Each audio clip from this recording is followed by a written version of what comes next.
right, fuck it. Let's get back into it.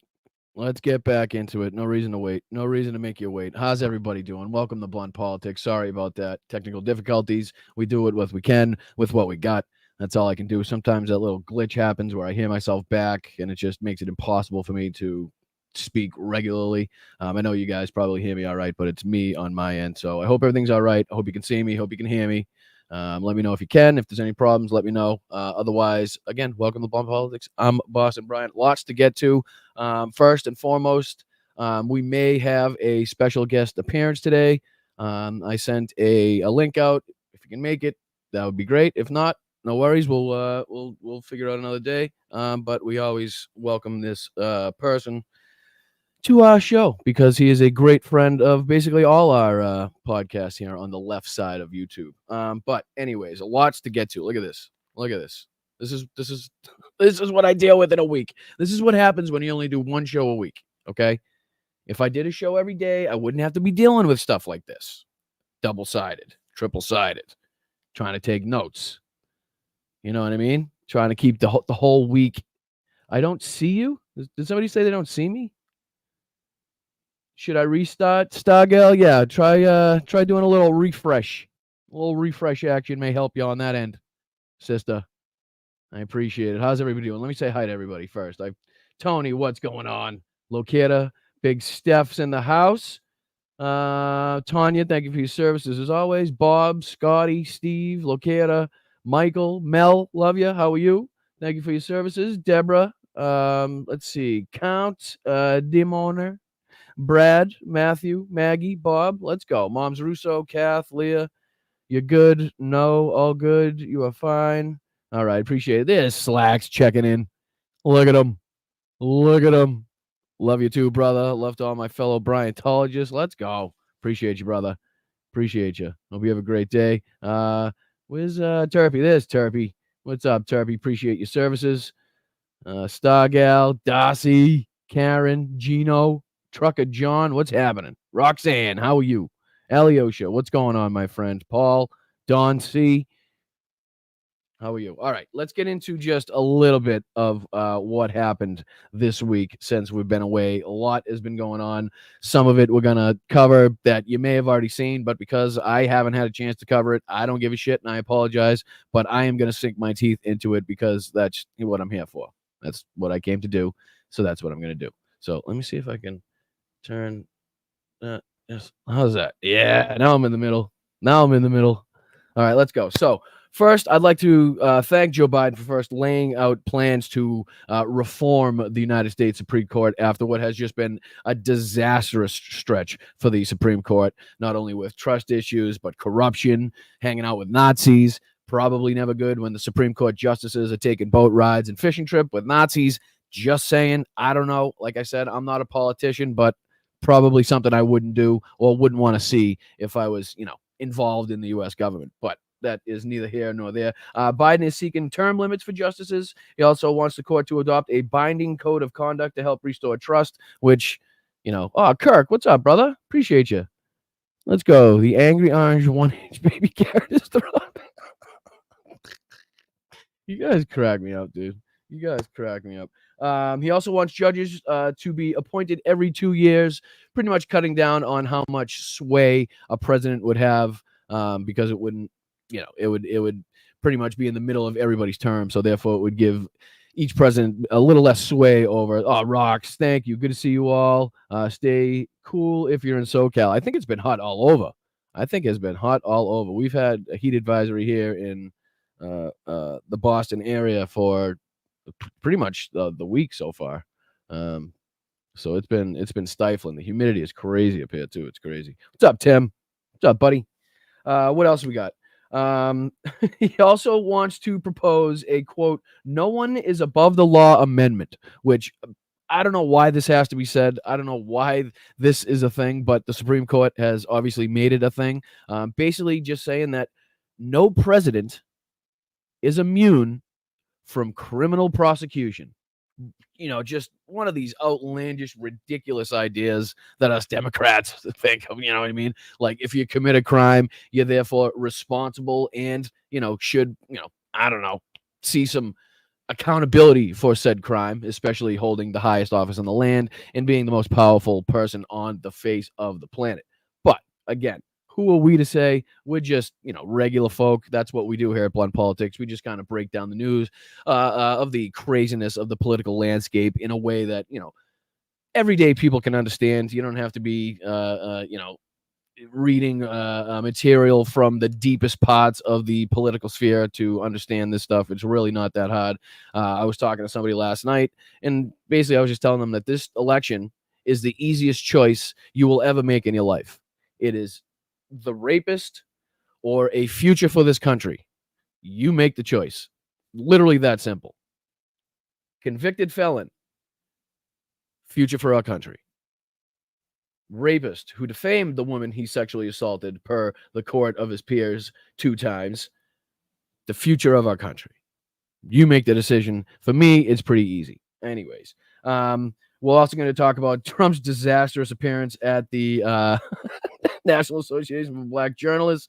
It's just, you can't get any more ridiculous than that. You can't have a more disastrous week or disastrous couple weeks since he, said that J.D. Vance was going to be his running mate than Donald Trump and J.D. Vance have had in the last couple weeks. It is just absolutely mind-blowing how easy it is for them, even though Donald Trump has probably not laid eyes on his toes or other things in about, I don't know, say 40 years, how easy it is for him to get his foot in said mouth. I mean, they just continue to shoot themselves in the ear. The foot, not the ear, the foot. JD, thank you.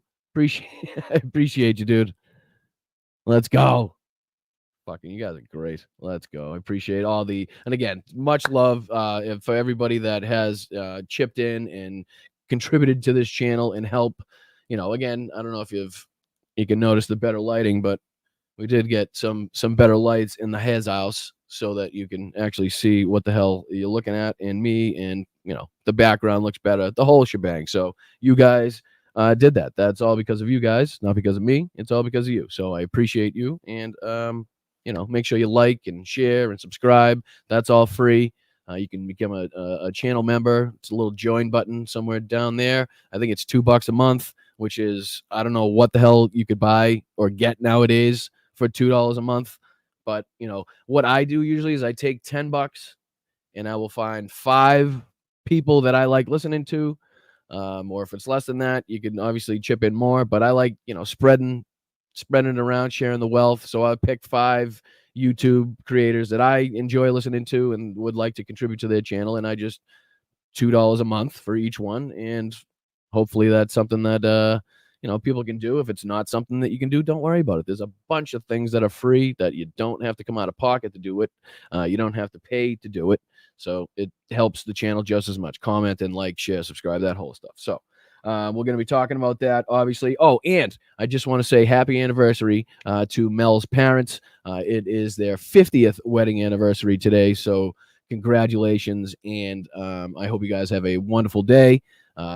50 years is a hell of a long time, and you guys managed to make it look very easy from what I've seen so far. So thank you for the kindness that you've showed me in the trips that I've been there, and congratulations. So again, let's talk about let's see if I can share this too while I'm doing this and not make everything just completely crash. Let's see this.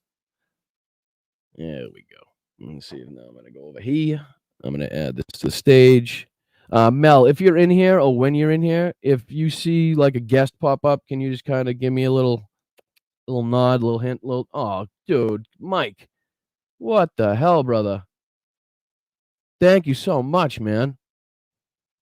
This might help a little. Thanks for the show, Brian. Oh, dude. No, thank you. Appreciate you, dude. It means a lot. It really does mean a lot. Thank you. And Sheldon, thank you so much, dude.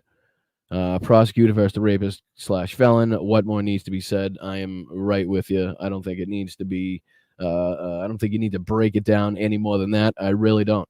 As much as I'm going to, and as much as other people will, it's just that simple. It really is. I know it may sound almost too simple to be a your stance in an election, a presidential election, but we've never really been in this situation before. We really haven't. We've never had an adjudicated rapist, a convicted felon. that has a chance to become president of the United States. It's unprecedented. So what we have to do is going to be unprecedented, and sometimes may seem almost against what your normal thinking may be, but we cannot treat this as a normal election. It is not a normal election. Nothing about this is normal. Thank you, Tobias. Member for 5 months. Let's go, huh? I think that might be one of the longest. OG Tobias. Let's go. We're gonna have to start adding OG at like a certain month point. That would be great.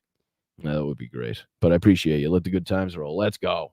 I mean, I hope everybody still have this excitement, and I hope everybody still has this passion that we've had over the last couple of weeks, because again, things continue to look good for Kamala Harris, and they continue to shit the bed on Donald Trump's side. That's the facts of the matter, whether you like Donald Trump, whether you don't like Donald Trump, whether you like Kamala Harris, or whether you don't. That's just the facts of the fucking matter. So I appreciate you guys. I appreciate your support. I appreciate your involvement. To be continuously inside this stuff, and as Hal says, drinking from the fire hose of news and politics consistently, and it does take its toll on you mentally. So everybody needs a break here and there. So I appreciate you guys for being here as consistently, and with along all channels too, not just my channel. As I always like to say, I like to make sure that I understand that you guys are here for a lot of channels and a lot of creators, and support a lot of people on the, say, independent lefty creator side of YouTube, Twitch, Instagram, that sort of stuff.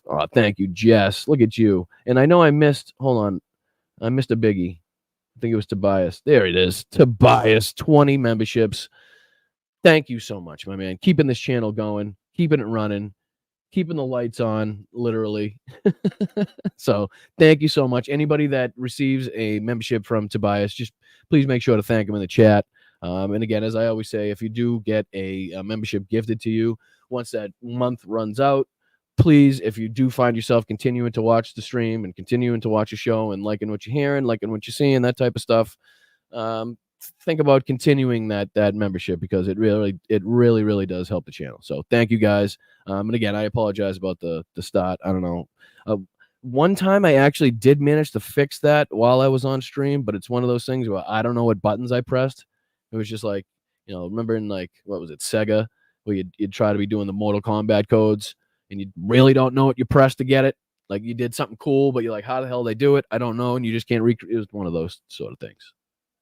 So I'm sure everybody can relate to that, right? I'm sure everybody can relate to the Mortal Kombat. Oh, let's go. Unfortunate altar boy. Love it here. Well, we love having you here. I do appreciate it. All right, let me see if I can show this now. How do I do this? I'm going to do this. And I'm going to do this. I'll just make it big. Nope, that's not what. In case I missed it. I don't care if I missed it. I don't know what I miss. All right. Big news. Big news, people. Big news on the hostage return. So once again, Joe Biden has managed to, again, bring nations together to at least have some sort of discussions, to have some sort of, back and forth. Somebody tried to call. I wonder if that was... I have this stupid robo. No, it says junk. All right. Anyway, yeah. But again, once again, Joe Biden just getting shit done. How about that? What more needs to be said? Just getting shit done after the hostages have been returned. And again, what is this huge friggin' thing on top? How do I get rid of that? What the hell?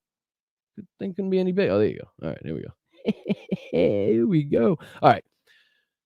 So, again, we're going to watch a little later on as Donald Trump, in this situation, as an ex-president of the United States of America, sees that we had a hostage exchange that saw United States citizens brought home in exchange for one obviously bad dude and some other people that Russia uses and has been using for years and years and years to come here and get intelligence, that sort of thing. So what did Donald Trump, who did he thank? Did he thank the president of the United States of America for finally getting these American citizens home? No, of course not. That's ridiculous. Why would he thank the president of the United States, the country that he's a citizen of? No, what he did was he thanked Vladimir Putin for getting a wonderful deal done. If you, I'm not even kidding. If you didn't see it, we'll see it later on. But it is it's mind blowing that that's what's going on. That he thanks Vladimir Putin and congratulates Vladimir fucking Putin. Slacks. Oh my God, saw you here in Howard Beach, New York City, with his toenails and fingernails painted with American flags. His truck had a giant American flag and a Trump 2024 sticker. I'm voting for the convicted felon flag. Nice. I mean, they're all proud of it. And again, I was thinking about this today. So the longer down this road we go, the more crazy you're going to see, right? So the more passionate, the more like it's like his group is going to be dwindled down to the craziest of the crazies. You know what I mean? So like when in Hitler's last days, you know, the last people around him was some of the most fanatic or the most fanatic of supporters of his, right? So they would have done anything. They would have been the people, say, in this situation, driving around with a flag like that, driving around with a truck like that.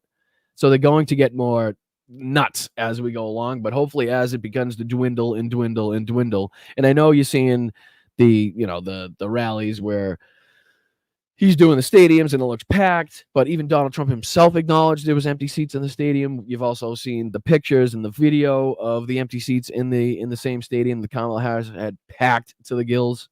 So and a lot of those people, again, are just people that travel around the country to see him at every opportunity. They're not from the area that he's doing these rallies in. Obviously, a lot of them are. But when you look at the stadium, and if it only holds, what was it, 8 to 12,000? Yeah, outside is packed, Tobias. Outside was packed. He was mad. He began his speech by denigrating the school, the school staff, because they weren't letting people into their seats, apparently. I don't know. Now he called it a liberal school. He called it a liberal school. Unbelievable. Unbelievable, the shit that he does. But anyways, back to the three Americans returned. Just want to get into just a little bit.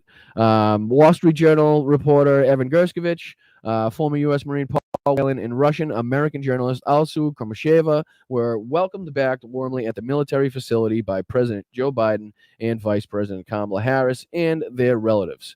Gershkovich was arrested in 2023. He was sentenced to 16 years in prison for espionage. Whelan, 54, spent nearly 6 years imprisoned in Russia following his December 18 arrest.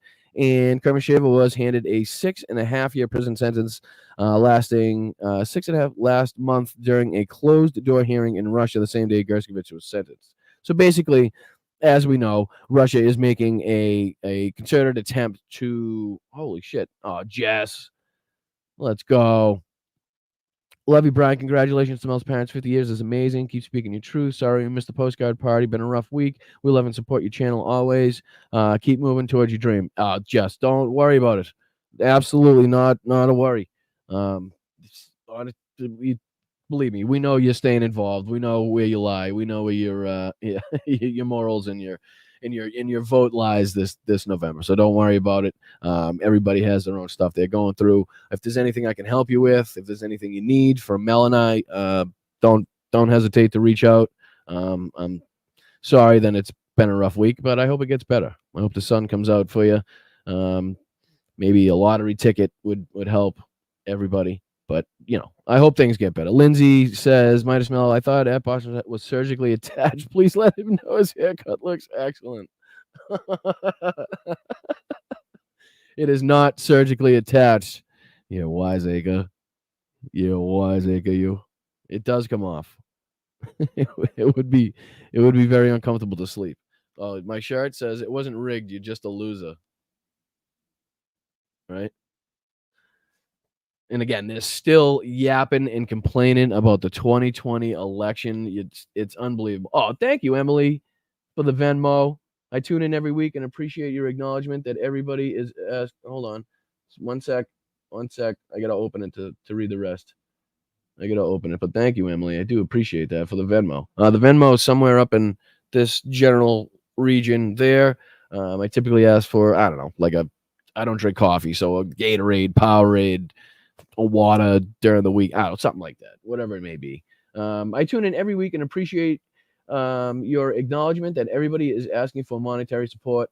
I like how you dedicate $10 a month to the content creators that you want to support. Very cool and inspirational. Yeah, I like to reciprocate. So, I mean, like I said, I was a fan and a person in the chat for Midas Touch and Jesse Dollamore and the Majority Report. And sadly, when I first got into politics, I did watch TYT, but they were a lot different back then. To my on my behalf. Um, who else? There's a ton of them. Brian Tyler Cohen, obviously, Tony Michaels, David Pacman. There's a ton of them. But I was a fan, and I learned from these types of people before I ever got a camera in my face or bought a microphone or lights, whatever it may be. You know what I mean? So I was contributing to these channels well before any of this started, and I will continue to contribute to other channels regardless of my show or whatever the hell it may be, because I find it important.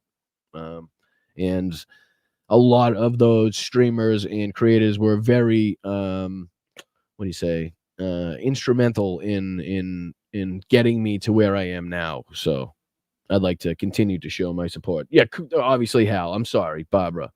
My fault. I was trying to think of the less obvious ones. In the ones where I started off. I found Hal. I mean, it must be a couple years ago now, but in the grand scheme of my political career, let's say, it was later on. So I didn't mean to forget him. It's just I was trying to name the people that were there in the start that I was watching. Yes, TYT Kunglim. Believe me, they have absolutely gone off the deep end. But as much as we bad talk them now, if you go back and watch some of their stuff in like I said, some of their stuff, not the Hillary bashing and all that, but after Donald Trump took office, I think that's when I don't think I actually watched them when they were doing the Hillary bashing. I think I picked up after, like, when Donald Trump got into office. That's when I started kind of doing the YouTube channels and watching that sort of stuff. So I don't think I ever saw any of their Hillary bashing. Yeah, a lot of great people out there. So if I'm leaving everybody out, I do apologize. So I just wanted to show you guys the hostage return. Obviously, you guys heard about it, you saw it, but I mean, I don't know if people really give Joe Biden enough credit for the diplomacy that he has been able to accomplish during a time of war, during a time of just political, not political chaos, but political division in this country, where the Republicans are just dead set against voting down or blocking any legislation put forth by the Democrats, or let's see here. I saw it. All right, John. Give me an example. We'll start from there. Just give me an example how Democrats are liars, and then we can go from there. Other than that, I'm going to continue with the show. Hello, I phone banked for Kamala Harris on Wednesday. It was incredible to connect with people in swing states. People want to get rid of the orange stain. The energy is incredible. JF. That says JF, right? I think it says JF. JF, thank you so much for your involvement, for your activism. It is greatly appreciated, especially here at Blunt Politics, by the Bryantologists, by the Lobsters, by our crew here. We know how much it helps, and how minds are changed by looking at people and having conversations with people. That's how minds are changed. You know what I mean? If you can walk away having a good conversation, having a good interaction with somebody, it really does make the difference. So thank you for anybody who contributes, or there's many ways you can too. Many ways: phone banking, text messages, postcards, whatever it may be. So check in your area. I'm sure you can go online. You can search in your area ways to get involved. Make sure you're getting people registered to vote. Make sure you're registered to vote yourself.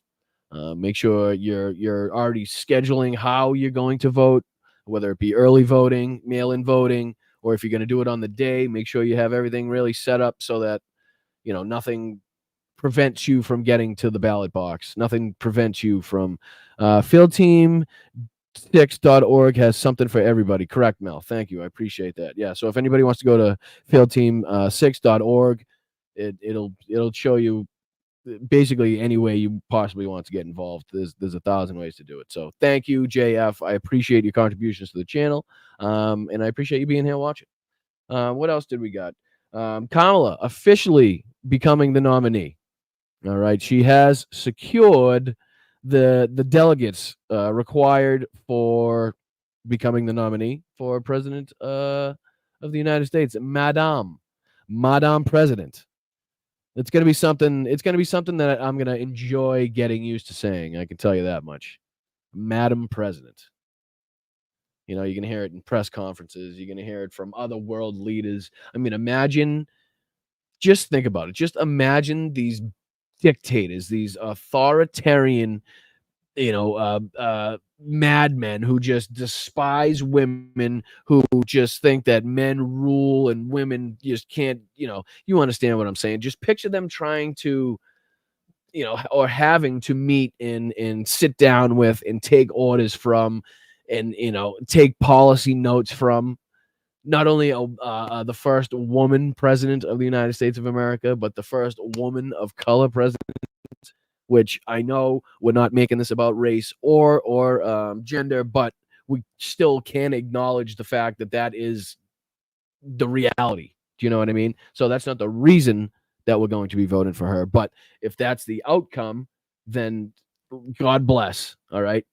And I'm not going to hesitate saying it because she has secured enough Democratic delegates votes to become their party's nominee. Chair says this was second. So this was a couple days ago. So just wanted to make it official. Now, Donald Trump has absolutely no reason to not want to debate her, even though he's trying to set his own terms now, even though he already agreed to a debate.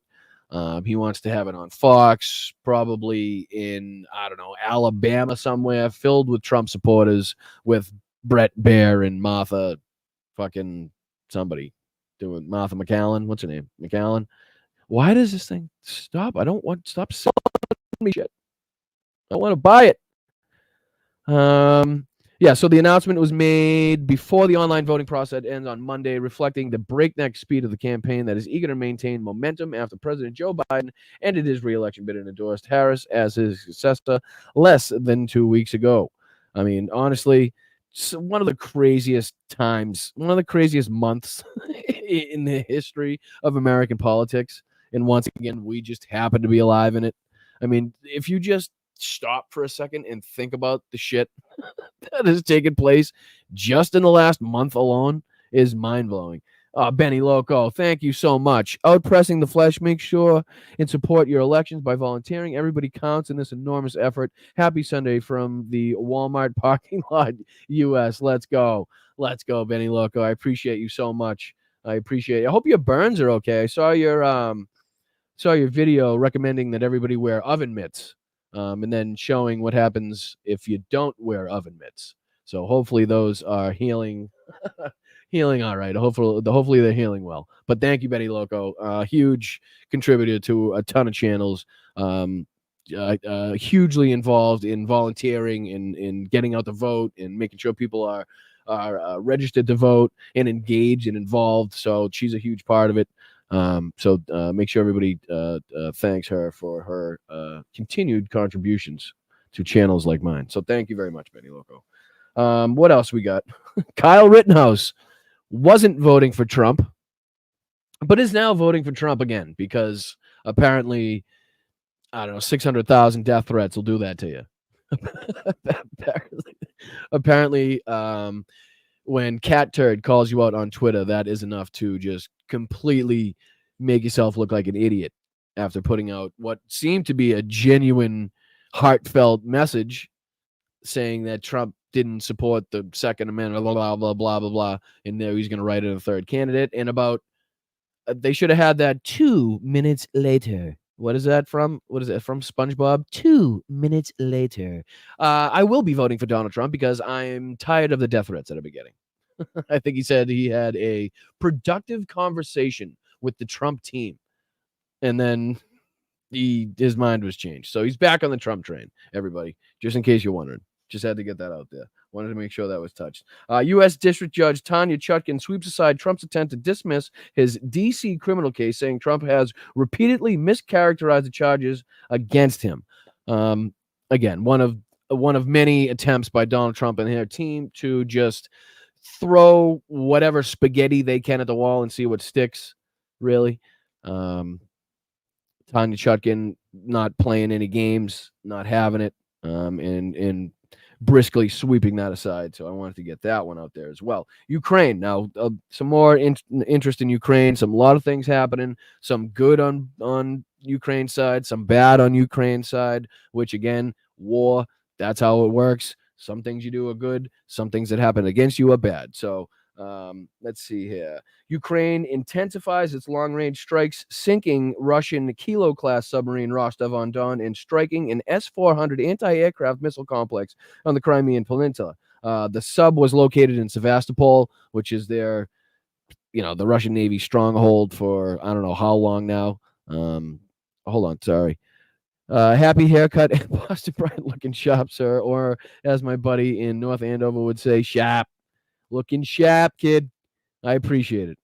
I thank you, everybody, for noticing the fact that I don't have a hat on for once in I don't know how long. I've done a few of these without a hat. Come on.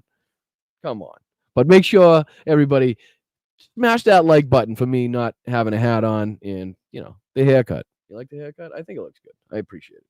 Anyway, yeah, so the sub was located in Sevastopol. So once again, Ukraine showing just an incredible,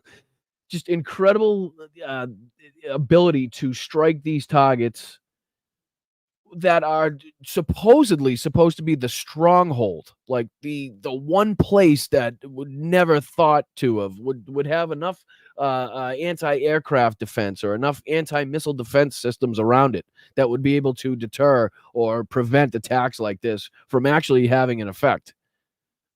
But it doesn't, because it's Russia. Because on paper they are strong. In reality, they are weak as shit. That's how it works. They also struck the Morozovsk airfield in Rostov region. That airfield had been responsible, I believe, for launching planes or launching aircraft that are responsible, obviously, for attacking Ukraine. So, eye for an eye. You attack me, I'm going to come back at you. Susan Thompson says, this is the first time I've seen your hair. It's not true. It is not true. I don't know why you guys are saying that. It's very not true that I don't always wear the hat. I don't. But thank you. I appreciate it. I appreciate everybody noticing. What's that say? 331.69? I don't know what that means, Don. 619 thumbs? Oh, how many people have liked it? Yeah, let's fucking smash it. Because that's what YouTubers say. Smash it. Ukrainian troops say that this is where the bad news comes in. Not bad news, but just not great news. Ukrainian troops say that Russia has gained control of 2 more villages in the eastern Donetsk region after a relentless push, which is part of the Kremlin's summer offensive. The villages are Vovche and Progress. The villages lie roughly 30 kilometers northwest of Avdiivka. Russia also intensifies their weeks-long drive to breach Ukrainian defenses around Pokrovsk, a town of roughly 60,000 or so. Again, on one hand, yes, are they gaining territory? Are they taking villages? But in the meantime, how many soldiers, vehicles, tanks, drones, aircraft, helicopters have they lost in doing so? Because that's a huge part of it too. Because you can gain, again, I think Ukraine has had a great strategy so far. So they're not against giving up territory. They're not against giving up these little villages. They're not against, having the headlines that say Russia gains this so much ground or gains has gained control over this village, because they know they fall back to a different line, recoup, get their men situated, get them rotated out, get a little R&R for them, new weapons, new ammunition, and we start it all over again. But in the meantime, Russia has lost over 1,000 people a day for I don't know how long now. And it cannot be sustained. It is unfathomable to us losing 1,200 soldiers a day would mean to the United States. How we would react as United States citizens to losing 1,200 U.S. soldiers a day. It's not fathomable. Numbers like these have not been seen again unless it's a world war. Numbers like these, sustained numbers like these, have not been seen for a long, long time. And I want to convey how unbelievably crazy and how unbelievably damaging these types of numbers are to not only the military, but to the country as a whole. I mean, think of how many Russian citizens have now lost a son, a daughter, an uncle, a father, whatever it may be. I mean, think of 500,000 soldiers lost, and how many family members just one of those soldiers has. So one soldier's death affects hundreds, right? So if there's 500,000 of them, think of how many people are there affected in Russia by that. I'm telling you, it's crazy. It's absolutely crazy to think. And we are kind of getting almost it doesn't even really impact us when we hear that another 1,000, another 1,200, another 14 tanks lost. When we don't really, it doesn't really calculate to us. Okay, 14 tanks, 10 tanks lost in a day. That's millions and millions and millions of dollars, even if they're old. And they cannot be replaced at the rate that they are losing them. It's insane. It really is insane. So, so the two villages, again, Vovche and Prohras, but again, meaningless. They're never going to be able to take the big cities.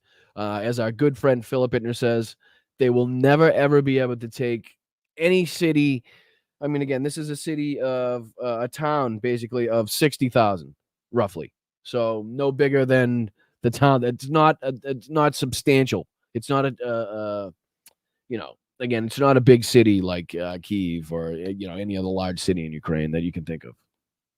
So again, we stand behind Ukraine. We stand behind Zelensky. We stand behind the brave men and women of the Ukrainian military. We say Slava Ukraine and Heroyam Slava. Privet Mirdruja. Let's go. Let's go. So I just wanted to make sure that we're staying involved in what's going on in Ukraine. I know with the craziness going on here in the United States and this vagina, it can kind of take over. And I know it has been lost in the news for a long time. We don't really see too much of it in the news unless you see like the submarine sinking or something like that, which is unfortunate. We got to make sure that we're keeping it in people's heads, in people's minds, making sure they know that this shit is still going on, that there's still a huge need for weapons and ammunition and whatever we can send to them, equipment, everything. There's still a huge need for that, even more now than ever. So while Russia is on their summer offensive, we'll see how far that gets them. We'll see how many people, how many soldiers, how much equipment they lose in the process. It's unfortunately it's nowhere near over. I think what did Churchill say? Nah, this is not the end. This is not even merely the end of it. This is the end of the beginning. But I think he was drunk when he said it. You know what I mean? But he also said that there was two types of problem drinkers: those who drink too little and those who drink too much. You know what I mean? I like it. Anyways, so we're also going to cover. What else did I have laid out? I think I had more. Is that it? No. Oh no, these are just my notes. Okay, these are my notes on the this horrendous. Let's get into this now. Oh, and I just wanted to show this as well. Did you guys see this? I'm sure you guys saw this as well, because you guys are well informed. Oop, that's not what I wanted to do. I'm going to do this one. So you know how Donald Trump was yelling and screaming, "Oh, your camera, you couldn't get the equipment working. Couldn't get the equipment working." Yeah, bullshit. Bullshit, buddy. Trump stalled black journalist interview over fact-checking. Moments before former President Trump took the stage at fuck off. At the National Association of Black Journalists annual convention in Chicago on Wednesday, the organization's president was called back to address an issue. What issue was it? Trump did not want to be fact-checked live and was refusing to go on stage. That's what the president, Ken Lemon, told Axios. So not only is it a story that the nominee, the Republican nominee to become president of the United States, doesn't want to be fucking fact-checked, but the fact that he went on stage and then blamed the delay on their fucking equipment and then went on to disrespect the panel guests and the panel hosts like it was their fault. Like the people running the panel have anything to do with the equipment setup. Yeah, that's what we always see. You know what? Fucking, what's his name? Lawrence O'Donnell. I'm sure he sets up all the fucking cameras and shit on MSNBC. I'm sure he does that. That's what he does. I'm sure he does everybody's makeup too. Ridiculous. Absolutely ridiculous. But I just wanted to make sure that everybody saw that one because, we had heard about it. I had heard about it, but this is the first that I saw it actually being said by the president of the association. So Trump's team said, "Well, can you not fact check? He's not going to take the stage if you fact checked." So basically, he's flat out refusing to take the stage, and then he blamed it on audio problems.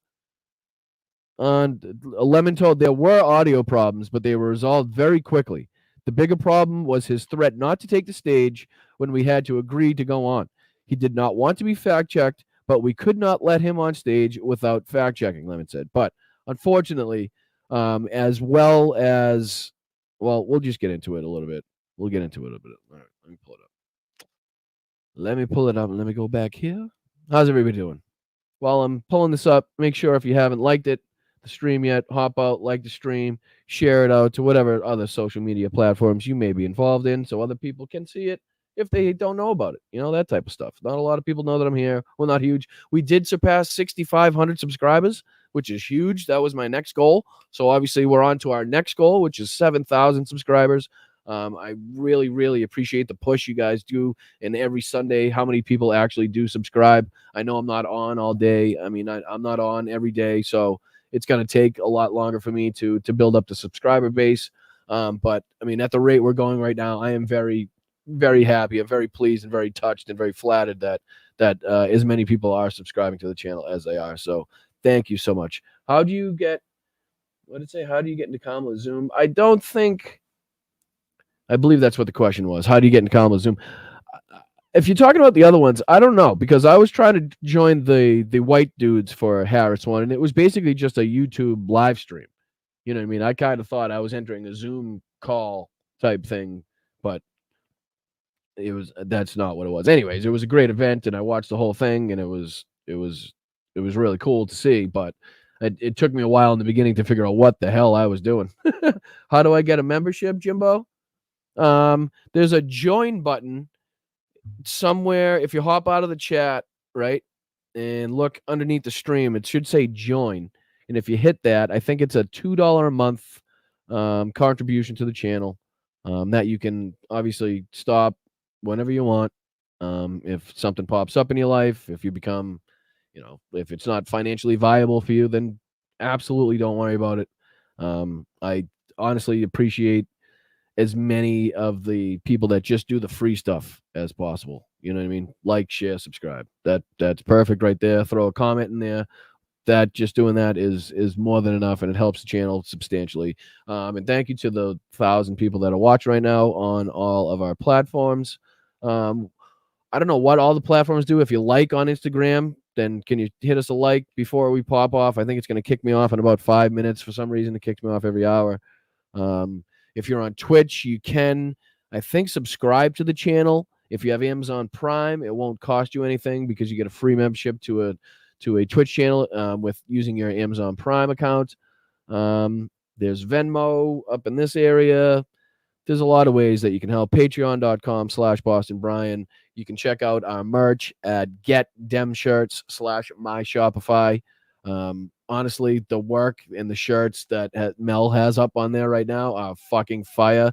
And thank you guys, all of you guys that are getting these shirts and getting the hoodies and the coffee mugs.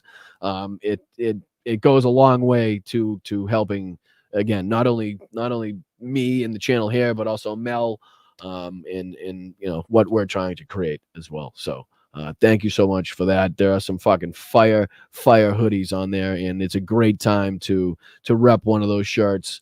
When you're wearing it around, you can make a nice statement without even opening your mouth. Let everybody know what side of the aisle you stand on and where in history, you're going to come down on the right side of history, basically. So check it out. It is Get Dem Shirts, like Get Democratic Shirts, basically. So Get GETDEM shirts.myshopify. Thank you. All right.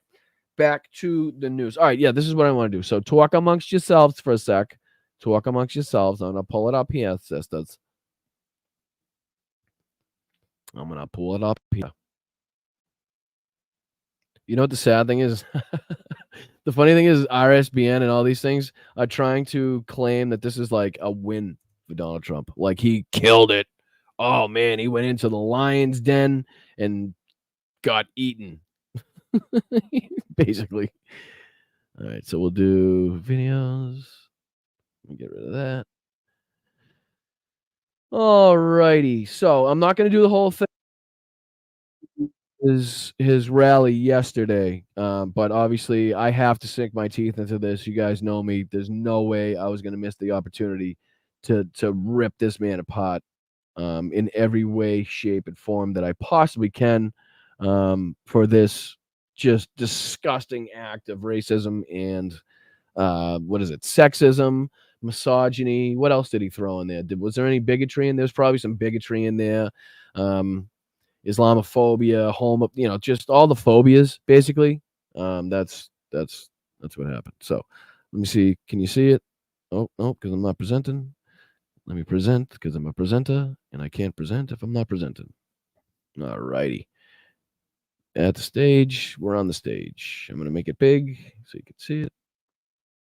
And away we go. All right. So then, if you have somehow been asleep for the last, 48, 72 hours, if you have been in a silo or maybe under a rock somewhere and haven't seen any of this, God bless you.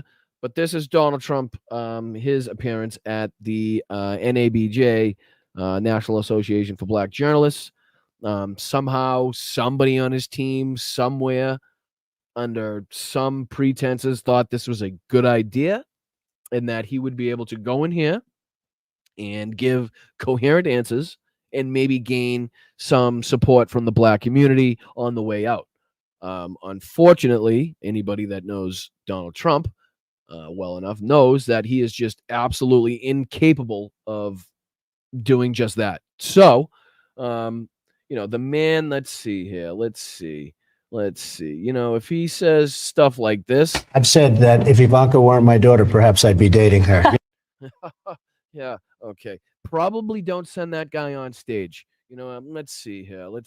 We are a nation that just recently heard that Saudi Arabia and Russia will repeat your. It's so hard not to make a face when he does that. It really is. It is a profound honor to be the beautiful new stadium to be here with you. Right. And we thought that guy was going to somehow manage coherent answers in a room of black people, even though we know he's racist. Okay, anyways, but we're going to go ahead and see what he had to say, folks. Oh, buckle the fuck up. Dear Goba,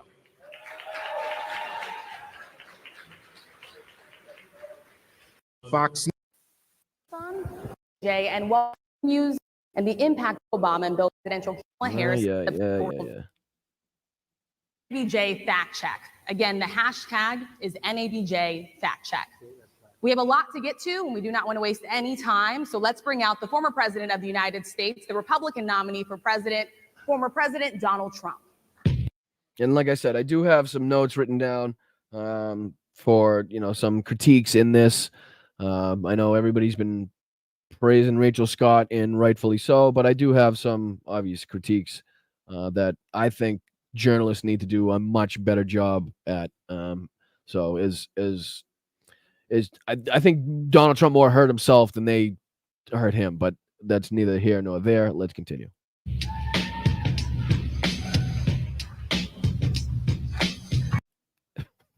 What the fucking, did Spike Lee? Did Spike Lee do his intro music on this? Who the fuck picked that for him?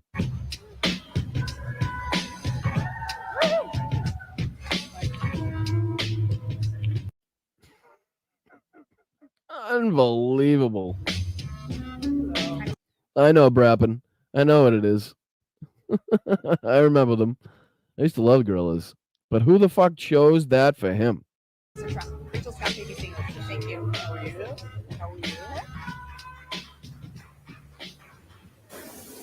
Mr. President, we so appreciate you giving us an hour of your time. I want to He tightens the top of her fucking water bottle too, for fuck's sake. start by addressing the elephant in the room, sir. A lot of people did not think.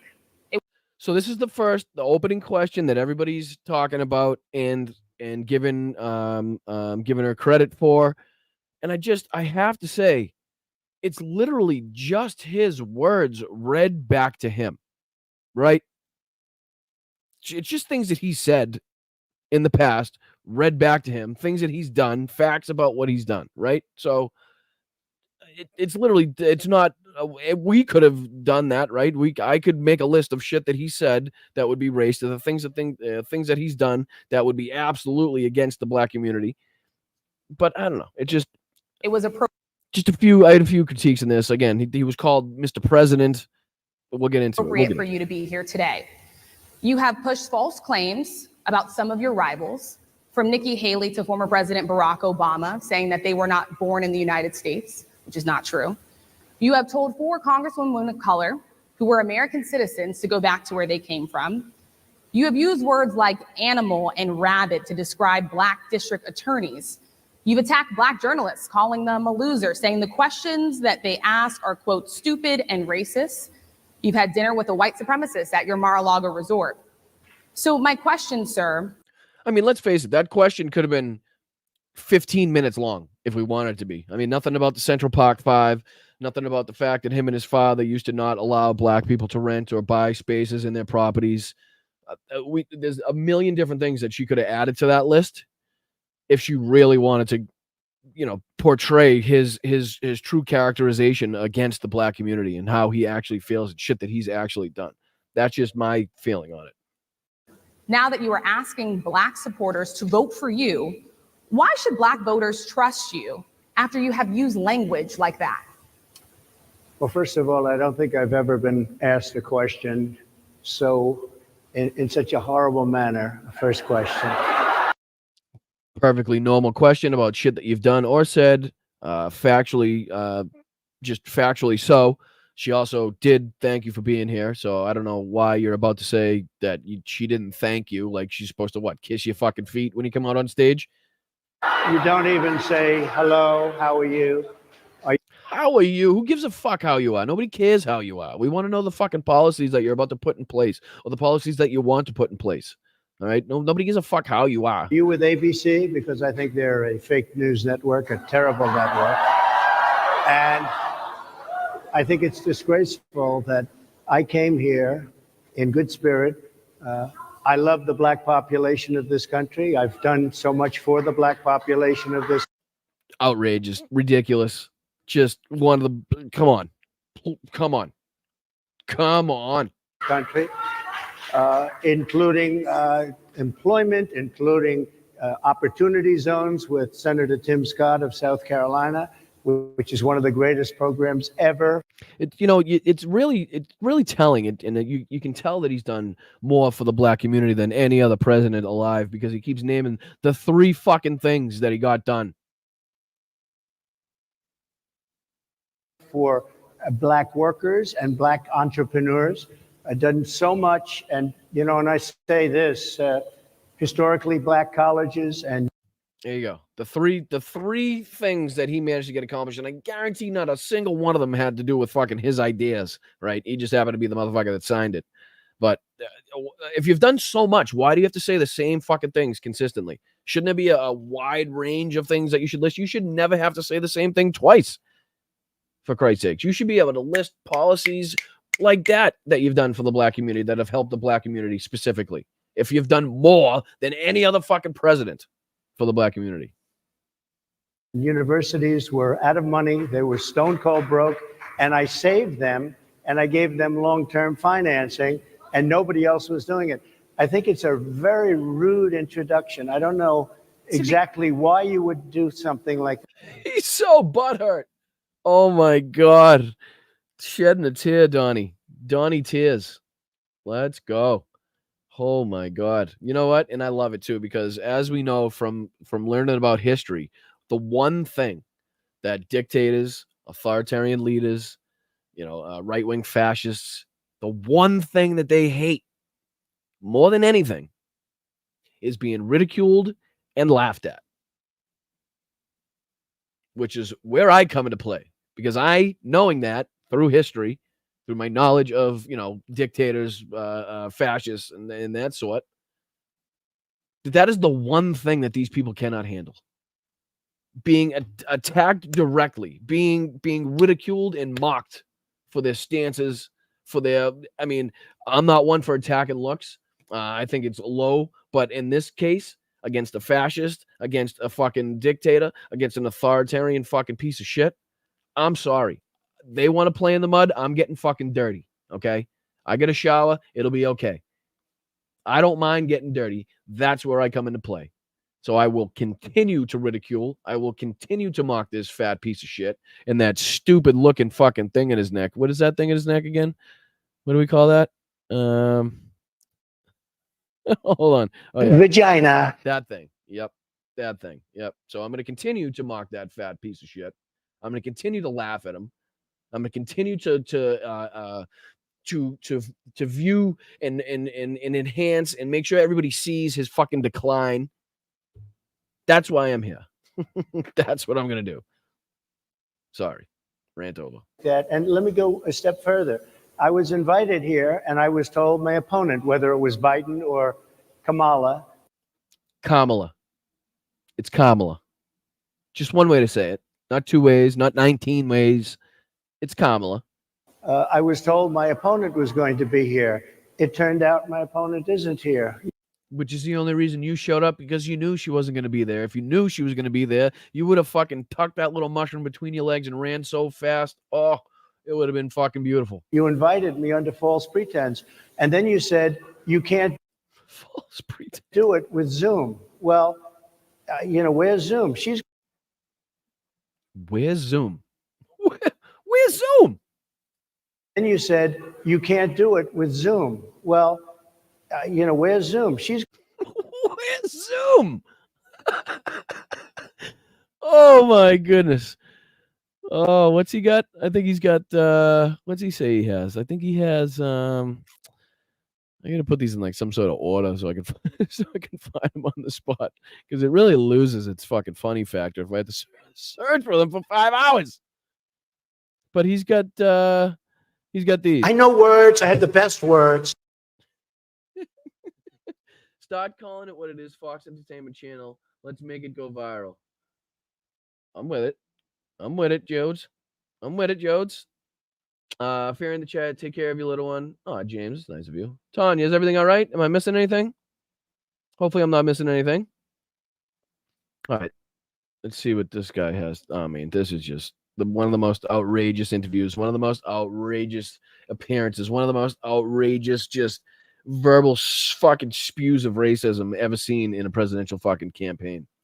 She's going to do it with Zoom, and she's not coming. And then you were half an hour late. Just so we understand, I have too much respect for you to be late. They couldn't get their equipment working or something Mr. was President, wrong. I would love if you could answer Why? My question is, why not call him out for the bullshit right there? Like, why not call him out right there and say, no, actually, sir, it was because you didn't want to be fact-checked live. I don't understand why they let that slide. And again, they let a lot more slide than I would have liked to have seen, happen. A lot that he said was not called out. I know they pushed back on the birth, like in the 8th and 9th month. They push back on, she pushes back on the illegals voting. And there's one other thing. But other than that, I mean, there's a lot of stuff that he got away with. Very nasty question. I have answered the question. I have been the best president for the black population since Abraham Lincoln.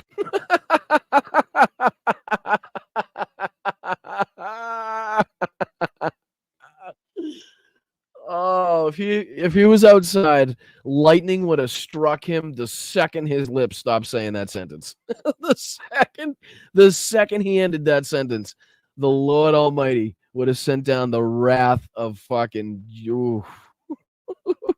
Better than President Johnson, who signed the Voting Rights Act. For you to start off a question and answer period, especially when you're 35 minutes late, because you...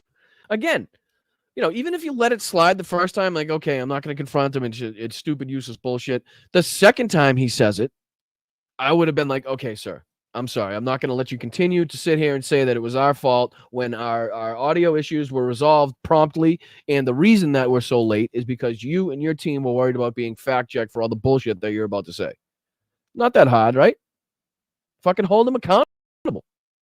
Make him account. That's why these people have to call this shit out. That way he doesn't have plausible deniability for the next time he's on stage, for the next time he's given a speech, to then continue to spew these lies. If it's called out once, if it's called out on national television by a reporter, Rachel Scott, a great reporter, a great journalist, it has meaning. He then doesn't have any deniability to be able to say that, oh no, he doesn't know, or he's never heard it before. Because he has heard it. He will have been called out. You couldn't get your equipment to work in such a hostile manner. I think it's a disgrace. Let me just ask a follow-up, sir, and then we'll move on to other questions here. Some of your own supporters, including Republicans on Capitol Hill, have labeled Vice President Kamala Harris, who is the first Black and Asian American woman to serve as vice president and be on a major party ticket, as a DEI hire. Is that acceptable? All right, let's just, right here. Normal candidate. This is an opportunity for a normal candidate, if he was one, let's just go hypothetically here, to squash, to quell, to regain the not the momentum, the rhetoric, to then, to do some cover for the people talking about how Kamala Harris was a DEI hire, to kind of ease the waters, to smooth the waters. Petrazi, what's going on? Why does he keep saying the Lincoln bit? What the fuck? Great show, Brian. He's been saying that forever. Because obviously Lincoln with the, the whole, freeing the fucking slaves thing. And he thinks that somehow anything that he did is in any way comparable to that. The Emancipation Proclamation, it's outrageous. We all know it's outrageous. The fact that he even, like I said, the fact that his lips are even able to fucking form that sentence is just, it's beyond me. Language to you, and will you tell those? And again, like I said, is this acceptable language? She's asking. Easy. No, it's not. I would like to say that Kamala Harris, although not of my taste or my liking, that she is obviously qualified. She's the current vice president of the United States. She has many qualifications previous to that, being a senator, district attorney. So obviously she's qualified. This is his chance to say that. But is he going to say that? Republicans and those supporters to stop it. How do you define DEI? Okay. So he doesn't. I want to make that very clear. That's not the angle that he's going to take in this right now. He's not going to try to smooth anything over. It's fucking 3 letters. It's DEI. Each one has a word associated to it. So diversity, equity, inclusion would be the exact definition of what you're looking for. The association that Republicans have put behind it, DEI, means that you somehow are not qualified for the position that you hold, and that you only hold that position because of the color of your skin. if you want a more layman's definition of what Republicans would call that. So there it is, sir. What are you thinking? Go ahead. How do you define it? Diversity, equity, and inclusion. Okay. Yes, Okay, yeah, go ahead. Is that what your she just did, sir. definition? That is That that yeah. is Give me a literally the definition then. words Would you give me a definition DEI. of that? Give me a definition. For the fourth time, you dopey motherfucker. Diversity, equity, inclusion. I don't know how else can I say that? Sir, I'm asking you a question, a you very have to direct define question. it. Define it for me if you I would. just defined it, sir. Do you believe that Vice President Kamala Harris is only on the ticket because she is a black woman? Great way to ask it. Great reframing of the question by Rachel Scott here, so that it makes it very fucking clear to not only Donald Trump, but to the people watching that this is what Republicans think. So great rephrasing here. Kudos to Rachel Scott for that.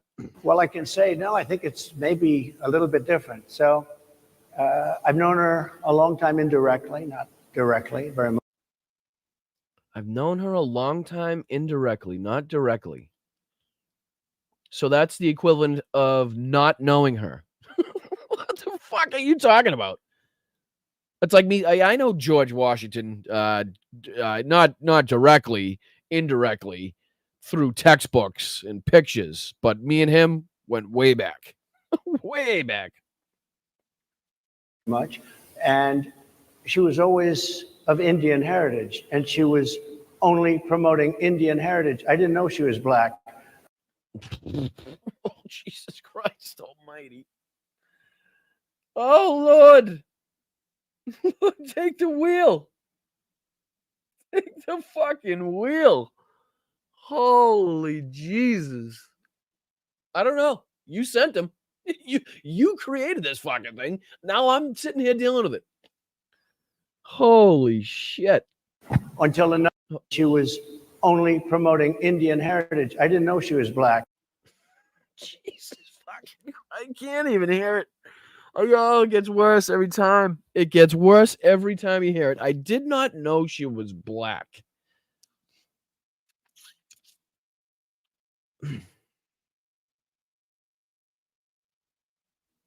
Her father's Jamaican. What? Until a number of years ago when she happened to turn black, and now she wants to be known as black. So I don't. Oh, wow. This is just fucking painfully, like, I am secondhand embarrassed. Like, I have anxiety right now flowing through me. Mel, I think he's confused Haley and hold on. Can you throw that back up, Mel? I'm sorry. I think he confused Haley and Harris because non-white is all the fucking same to this racist fuck. Correct. In agreement with that one. Thank you, Mel. Appreciate it. But yes, you're absolutely correct.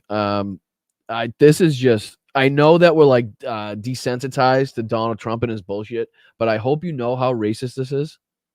I hope you know how disgusting this is and offensive this is. I just hope it's coming across. I know it's cringy, it's laughable, but it is also downright fucking disturbing. No, is she Indian or is she black? She is all. She's both. Biracial. Two racial. So Indian and black. So both. And you know, you would think that Republicans of all fucking people, especially what we saw on Grindr during the RNC convention, would be the first people to know what the bi in biracial meant.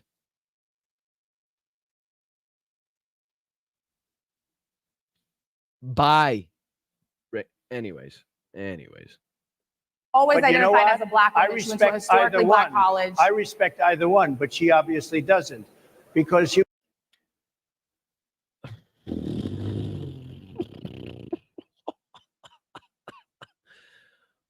was Indian all the way, and then all of a sudden she made a turn and she became a black person. Just to be Oh, wow.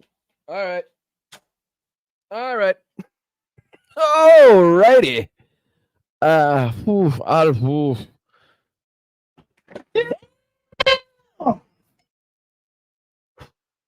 All right. Woosah. Woosah. Woosah. I don't want to get thrown off YouTube critiquing this, but I very easily could. Put it that way. I could very, very easily get thrown off YouTube right now trying to critique this. Clear, sir. Do And you I believe think, that I think she is somebody should look into that too when you ask him a black person. just to be clear? And then all of a sudden she made a turn and she became a black person. Just to be clear. She made a turn and she became a black person. Are you shitting me?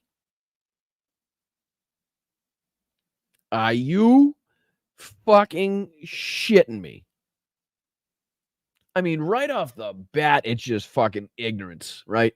So just complete fucking ignorance on his part. Oh, thank you, Luis. Appreciate you.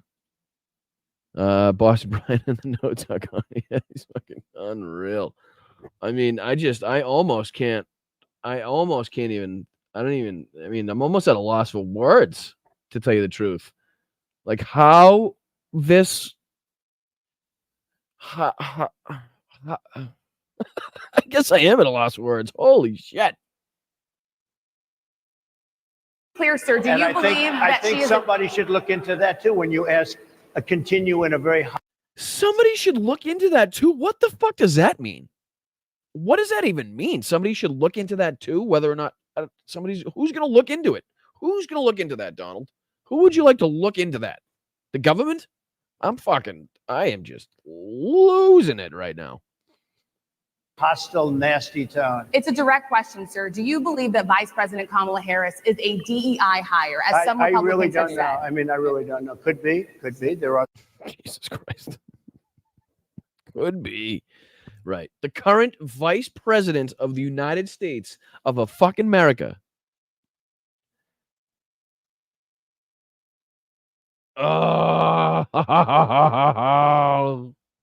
Some, and there are plenty. I know this lady right over there.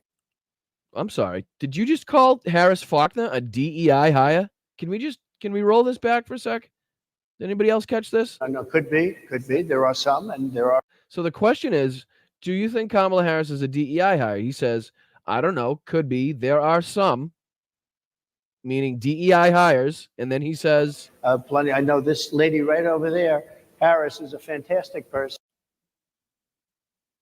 meaning also a DEI hire? Is that what I'm getting out of that? Is that what I'm supposed to be getting out of that one? Just listen to this again. Let's listen to the question. Let's listen to it all, just so I don't want to be caught for clipping. DEI hire, as some I Republicans really have don't said. know. I mean, I really don't know. Could be. There are some, and there are plenty. I know this lady right over. Yes, that's exactly what he's saying. There's no way around it. That's what he's saying. If you watch, there's no fucking way that he's not saying that he thinks Harris Faulkner is a DEI hire. You just can't. You can't. I really don't know. Could be. There are some, and there are plenty. I know this lady right over there. Harris is a fantastic person who just interviewed me at length, and we had a great interview. God, it's what he's saying to her face. In your face. Interview, I think, and I heard you got very good ratings on that. Well, you told me it was the longest one of your life, so we had a good discussion. I heard you got very good ratings on it. I still haven't seen the interview. Has the interview even come out?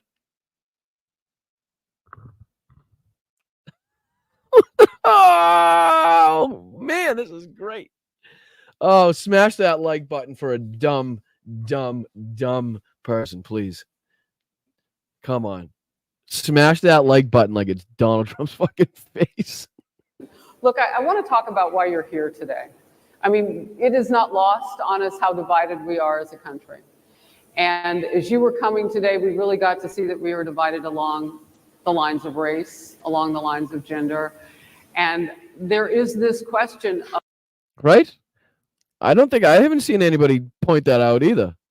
That he literally just called Harris Faulkner to her face, blatantly pointed out that not only, I think he was trying to say that she was a DEI hire, but somehow it worked out because she got good ratings. Oh, she's one, but it worked out. Do you know what I mean? Like that type of thing. I think that's what he was going for there. Of in this moment where we are, why come here? What is your message today? My message is to stop people from invading our country that are taking, frankly, a lot of problems with it. But one of the big problems, and a lot of the journalists in this room I know and I have great respect for, a lot of the journalists in this room are black. I will tell you that coming from the border are millions and millions of people that happen to. Can I point out that just an incredible, insightful observation by Donald Trump to point out that some of the journalists in the room are black at the National Association for Black Journalists. Well done, Donald. Well fucking done. I don't know how you do it. I don't know how you do it, sir. Be taking black jobs. You had the best. What exactly is a black job, sir? A black job is anybody that has a job. That's what it is. Anybody that has a job. All right. And Mr. President, they're taking the employment away from black people. They're coming in, they're invading as a job. That's what it is. What exactly is a black job, sir? A black job is anybody that has a job. What? Anybody that has a job is a black job?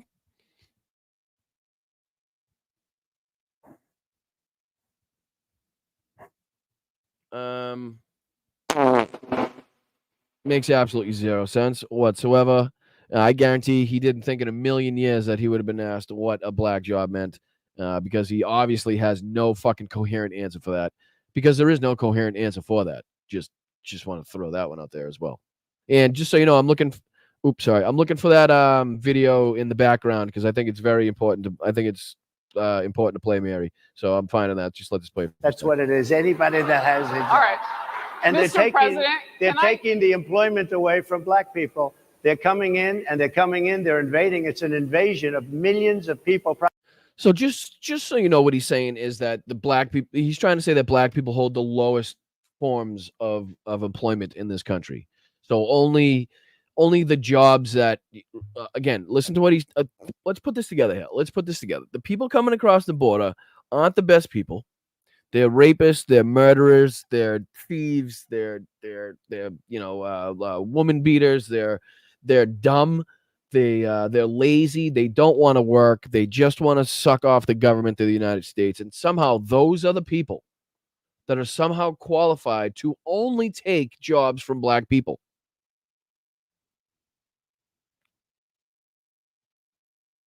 I'm sorry, what? Like, what the fuck? Unbelievable. All right, here we go. I'll make myself, let me see if I can take this down. Take that down. I'll make myself small so you guys can see it. Thank you, Mary, for reminding me of this. I appreciate it. Oh, did I pause it? What did I do?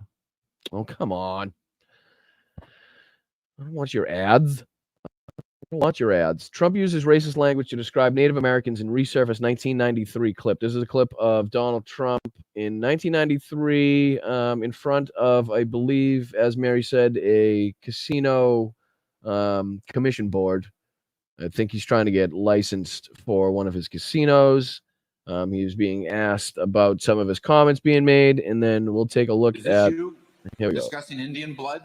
We're going to judge people by whether they have Indian blood, whether they're qualified to run a gaming casino or not. I'm trying to expand it. Oh, that's as big as it goes. Well, that ain't cool. Well, there we go. All right, here we go. And away we go. That probably is me. Absolutely. Is this you discussing Indian blood? We're going to judge people by whether they have Indian blood, whether they're Indian blood. Qualified to run a gaming casino or not? That probably is me. And he has absolutely no problems owning up to the fact that this guy has just brought up one of many racist statements that Donald Trump has clearly made in his career, since this is in 1993, a long time ago.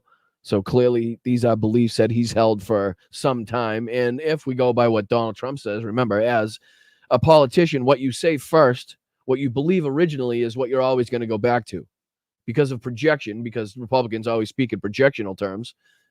That's what Donald Trump does. He knows that no matter what, he's always going to go back to his original racist, anti-gay beliefs. There's also many videos that we could pull up of Donald Trump where he's being blatantly asked how he feels about gay marriage, and he wouldn't have it. He doesn't stand for it. He doesn't like it. He doesn't want it, and he wouldn't allow it. Absolutely, because I'll tell you what, if you look at some of the reservations that you've approved, you, sir, in your great wisdom have approved, I will tell you right now, they don't look like Indians to me. Wow. Again, we don't even know what the fuck does that mean. What does that mean? What exactly does an Indian look like, Donald? What is an Indian supposed to look like to you? What research have you done on exactly what ethnicity these people are, what nationality these people are, where they come from, where their family heritages are from? And they don't look like the Indians. Now, maybe we say politically correct or not politically correct. They don't look like Indians to me, and they don't look like Indians to Indians. And a lot of people are laughing at it, and you're telling how tough. They don't look like Indians to Indians. Now, it might sound ridiculous, but I, honest to God, think this motherfucker believes that these people are supposed to have war paint and feathers and fucking bows and arrows and shit. I think that's what he's looking for. And because they didn't look like that, he doesn't believe they're Indians. It is, how rough it is to get approved. Well, you go up to Connecticut and you look. Now, they don't look like Indians to me, sir. Again, fifth time he's now going to be racist in a single fucking clip. They don't look like Indians to me. What does an Indian look like to you, Donald? Thank God that's not the test of whether or not people have rights in this country or not, whether or not they pass your look test. Depends whether. Amen, brother. A fucking man. Depends whether or not you're approving it, sir. No, it's not a question whether I'm approving it. It's not a question whether I'm approving it. Mr. Trump, you know, in the history of this country where we've heard this discussion before, they don't look Jewish to me. Right on, brother. Right on, brother. Oh, really? They don't look Indian to me. They don't look Italian to me. Mm-hmm. And that was a test for whether people could go into business or not go into Right on, brother. Fucking amen, brother. business, whether they could get a bank loan. You're too black. You're not black enough. Let's go. Why don't people push back like that on this motherfucker anymore, huh? Put him in his place. He's a scumbag, loser, low-life piece of shit. Talk to him as such. Treat him as such. Sorry.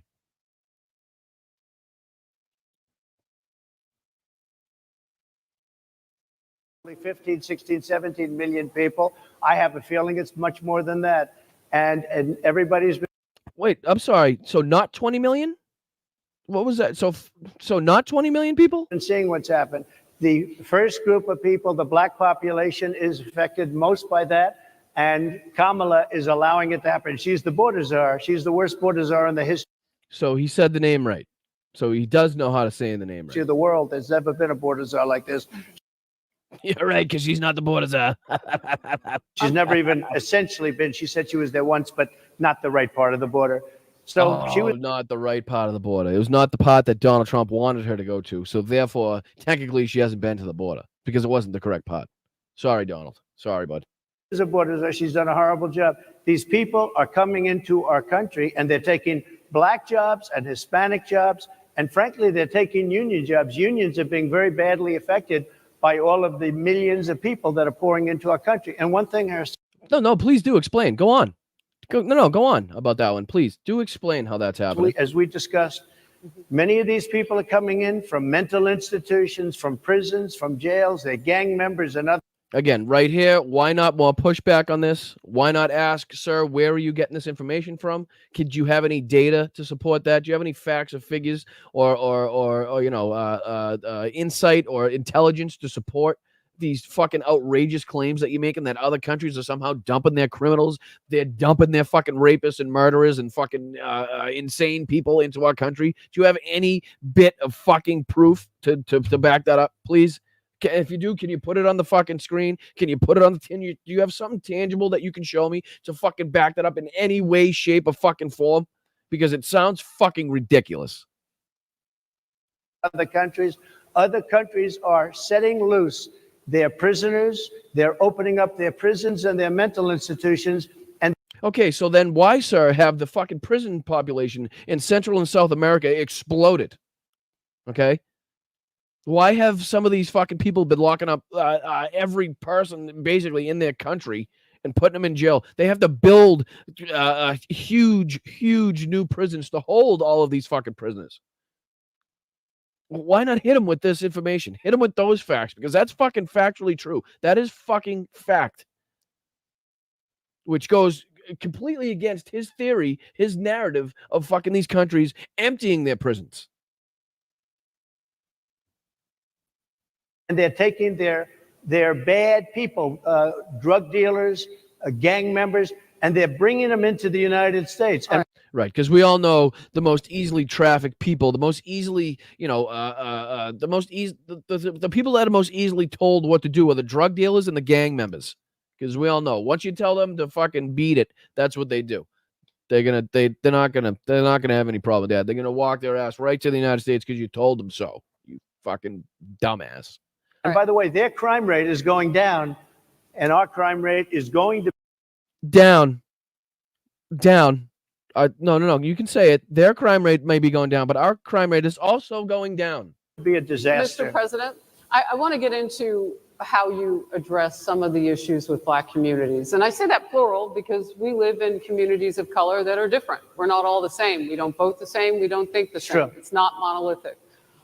So as you come here today, I want to talk about something that bursts. And this is the weight of the inflation on this country right now. All right. So I'm done with this. I think we've seen enough of that ridiculous horse shit. I just wanted to make sure that I once again pointed it out how insanely racist, how insanely ignorant, how insanely stupid, and how insanely pathetic his comments, his rhetoric, his statements are in that fucking interview. I also, so credit to Rachel Harris, but also journalists, more fucking pushback. I don't care if he doesn't want to be fact checked. It's not his fucking job. It's not his call whether or not he's going to be fact checked. It's not his call whether or not the American people are actually going to get the correct information. It's you as a journalist. It's you as the fucking network that are promoting this, that are doing this, that are putting this on. It's your responsibility to make sure the American people are not fucking lied to by a presidential nominee. It is your responsibility. I don't give a shit what his team says. I don't give a shit what Donald says. If he doesn't want to be fact checked, don't take the fucking stage, fat ass. All right. Okie dokie. Let's get into what this moronic asshole had to say in where was he? Atlanta? Hot Atlanta. Ladies and gentlemen, please welcome the next Vice President. This is where JD Vance comes out just to fucking announce Trump. We're going to skip past that. Skip past this. Hey, how you doing? I'm going to stand here looking like an asshole. Oh, man, I'm clenching my cheeks so hard, but I still have to. Oh, no. All right, fast forward. Oh, he's such a fucking... All right, here we go. Let's see what he had to say. Donald Trump in Hotlanta yesterday.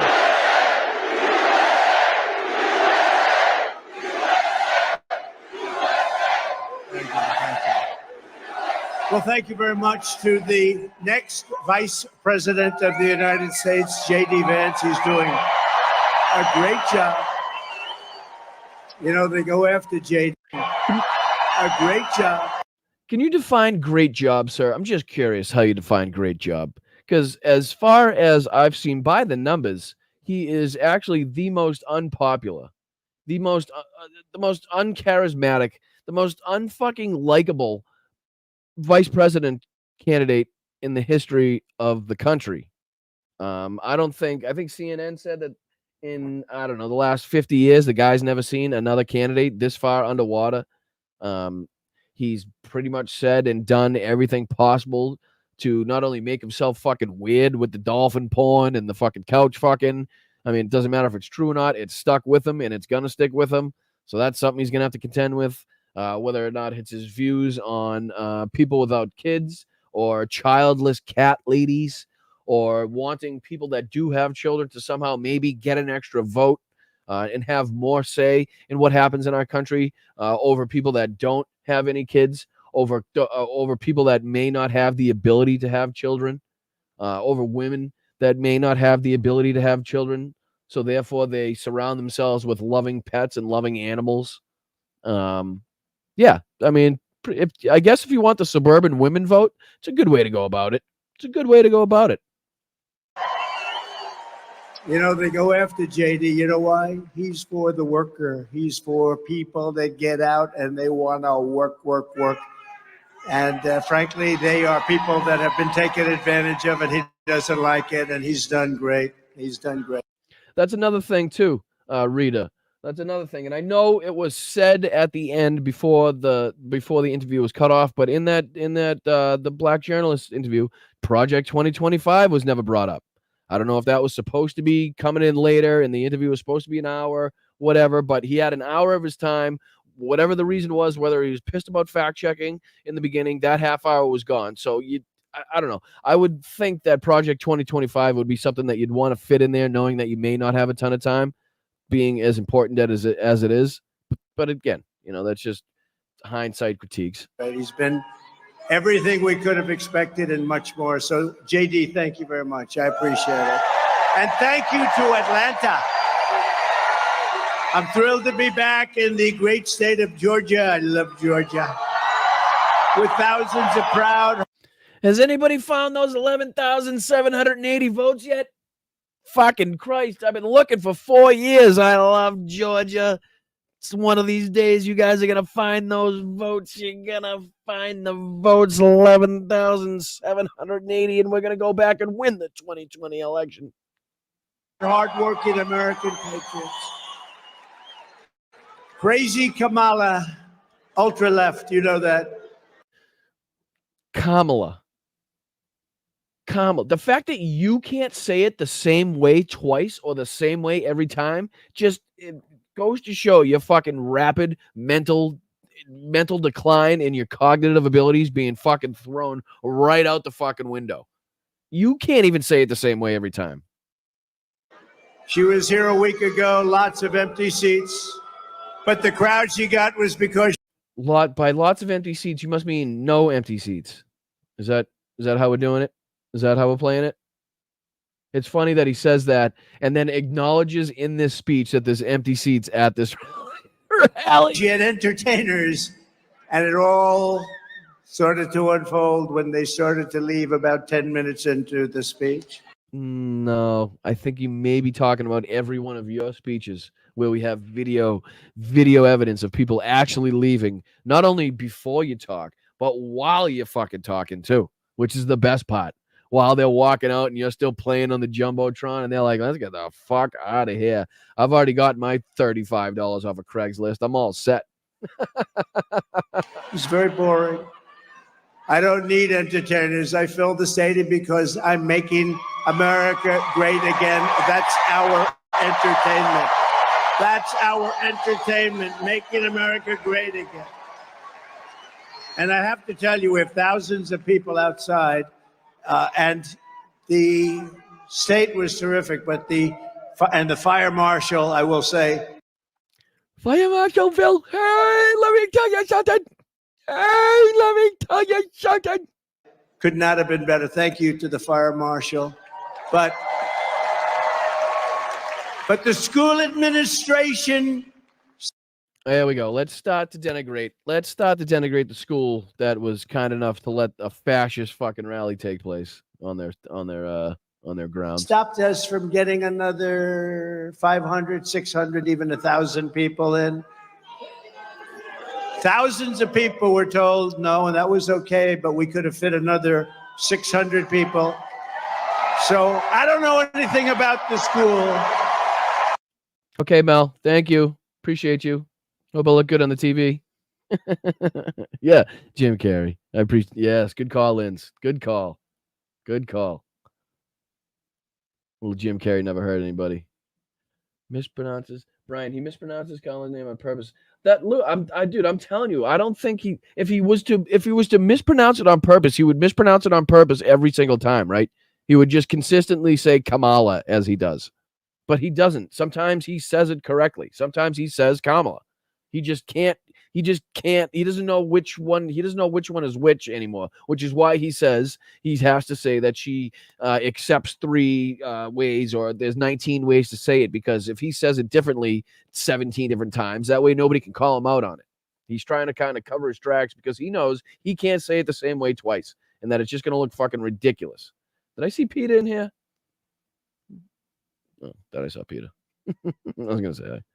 It's dehumanization technique. Correct, Terp. I do. I mean, I'm not denying that it's half that, but I think it's half him not knowing that, like, not being able to actually say it the same way. You know what I mean? I know he's definitely, I think he wants to say Kamala every time, but he knows it's Kamala and he just can't stop himself. To tell you the truth. I don't know anything about this school, but they could have allowed more people. You got people standing outside. Look at all the people outside. They could have come in. They could have come in. Like anybody can. We're inside, Donald. We can't see outside right now because we're inside. That's how that works. We're inside, can't see outside. So asking us to look at the people outside, pretty ridiculous. So we're not happy. Hello out there. And then they actually push the people very far away from the building where we have beautiful cameras set up for the overflow crowds. The overflow crowds. Administration of the school. So I'm not sure if I'm going to be sending anybody to this school. I'm not happy about it. That's great. Thank God you're 150 fucking years old and have absolutely no ability to have any more children. So thank the Lord on that one. Thanks. Appreciate it. If they're going to stand in the way of admitting people to our rally, just imagine what they're going to do on election day. The school? We're not going to let that happen. What is the school going to do on election day? 94 days from now, we're going to win the great state of Georgia in an epic landslide.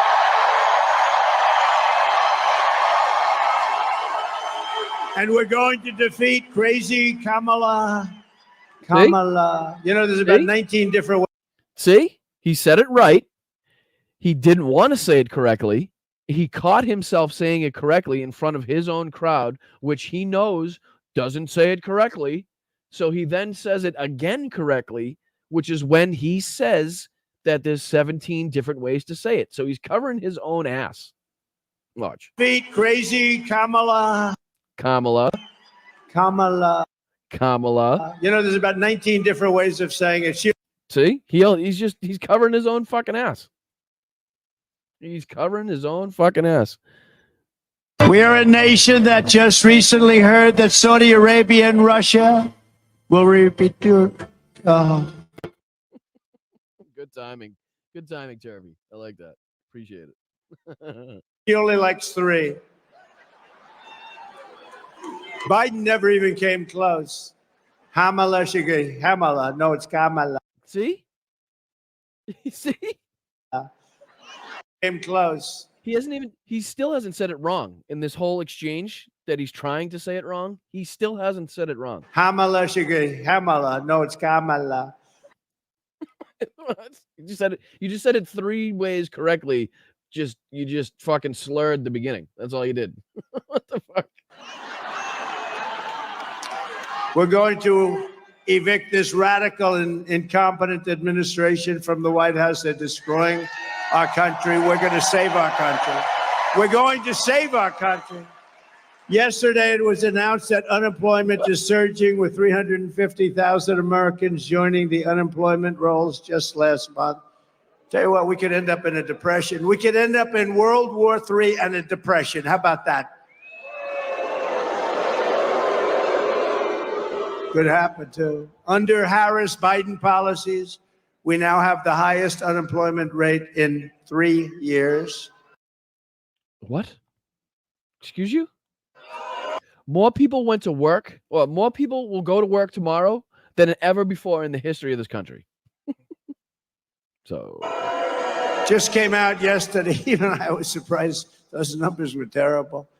If Harris wins this election, you will quickly have a Kamala economic crash. You're going to have a crash. You could. right, just like, okay. All right. I don't see many people calling this out either. I don't see many people calling this out. Remember when he said we weren't going to have any holidays, right? We weren't going to have Thanksgiving. Christmas was going to be fucking the first thing to go. No more Hanukkah. No more Easter. We weren't going to have elections. The stock market was going to crash. The vehicle manufacturing, the automobile industry was going to crash. The real estate industry was going to crash. Banks were going to collapse. What else was supposed to happen? Did any of that happen? Any of that in the 4 years? So we're coming to the end of Joe Biden's term. Okay, now the end of the 4 years. So did any of that take place? Any of that take place at all? Stock market double what it was under Donald Trump. Record high employment, record low unemployment, record low black unemployment. What is it? 18 million jobs created. Is anybody calling that out? Is anybody calling out the fact that he said we weren't going to have fucking holidays anymore, and the stock market was going to crash, and that fucking Portland and all these cities were going to burn to the ground, and we were going to have anarchy and chaos and communism all over the place? Is anybody calling out the fact that none of that shit has happened? We'd also have a crash like in 1929, more specifically, because that's where we're heading. Right, that's where we're headed. It hasn't happened yet. We got 90 days. It's going to happen in 90 days, folks. 90 days. When we win, you will rapidly see a brand new Trump economic boom. It's going to be booming like it was 4 years ago. With your vote, inflation will stop. The illegal aliens will be turned back. They're not coming in. We got to stop. Yeah, Amy, hold on. Amy, good point. Midas was pointing this out too. I don't think he really thought out the fact that people behind him were going to be holding up signs that said, "You'll fight it." You know what I mean? Just, if you're talking about looks alone, just optics alone, probably, maybe put a Joe. I would have probably put a Joe at the end of "You're fired." You're fired, Joe. That way, that way people actually understand what the what the fuck the signs mean. But yes, good point. I appreciate that, Amy.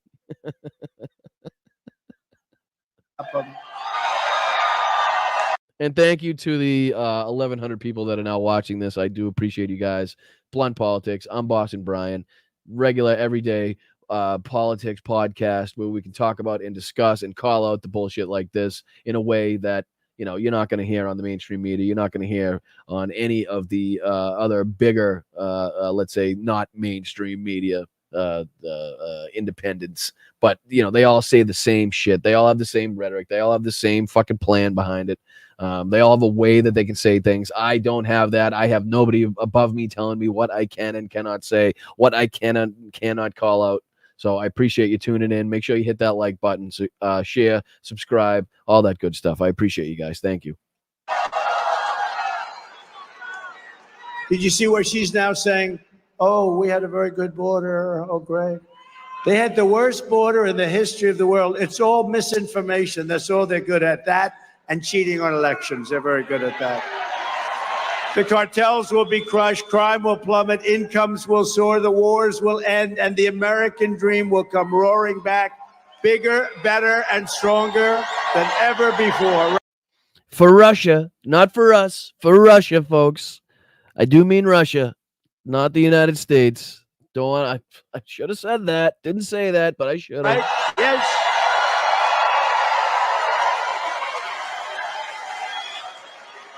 Thank you. Thank you.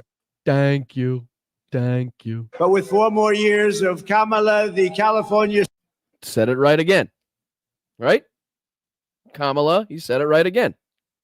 Socialist, she destroyed San Francisco. Yep, not even there anymore. R.I.P. San Francisco. What a beautiful place it used to be, folks. Can't see it no more. Right into the water it went. Had to throw it in the water. It was burning, folks. Only way we could put it out was to drown it. R.I.P. San Francisco. Then she destroyed the whole state. Oh, shit. R.I.P. California. All right, folks. R.I.P. Couldn't get the fucking forest cleaned up. Nobody swept the forest floors, so it burnt. The trees just exploded. Right?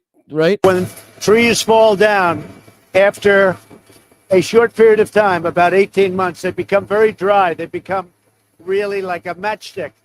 And they get up, there's no more water pouring through. And they become very, very, they just explode. They can explode. I think that's what happened in California, folks. One of those trees exploded. Sorry, Kamala planted a tree. It exploded. No more California, folks. Look at what's going on in California with your family and our country. It'll never recover. If you have any more time with these people, I'm worried about the next 3 months, if you think about it. These people are grossly incompetent. You'll end up in World War III. 3 months. He's worried about 3 months. It's been 3.5 years. He's worried about 3 months. I'll tell you. And I hope I'm not right about that. You ever see the hats? Trump is right about everything. I don't want to be right honestly, about it. I gotta say, I have never in my life seen that hat. Never seen it. All these rallies that I've watched, all the times that you've spoken, all the people I've seen interviewed, I have never seen that hat. Has anybody seen that hat? I've never seen that hat. Her policies of open borders and double-digit inflation, inflation like we've never seen before. It's destroying middle-income families, working families, all families. Will demolish your life savings.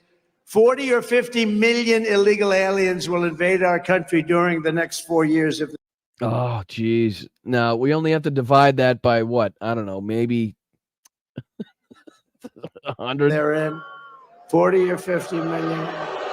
Medicare and Social Security. She said she wants to put everybody on health care.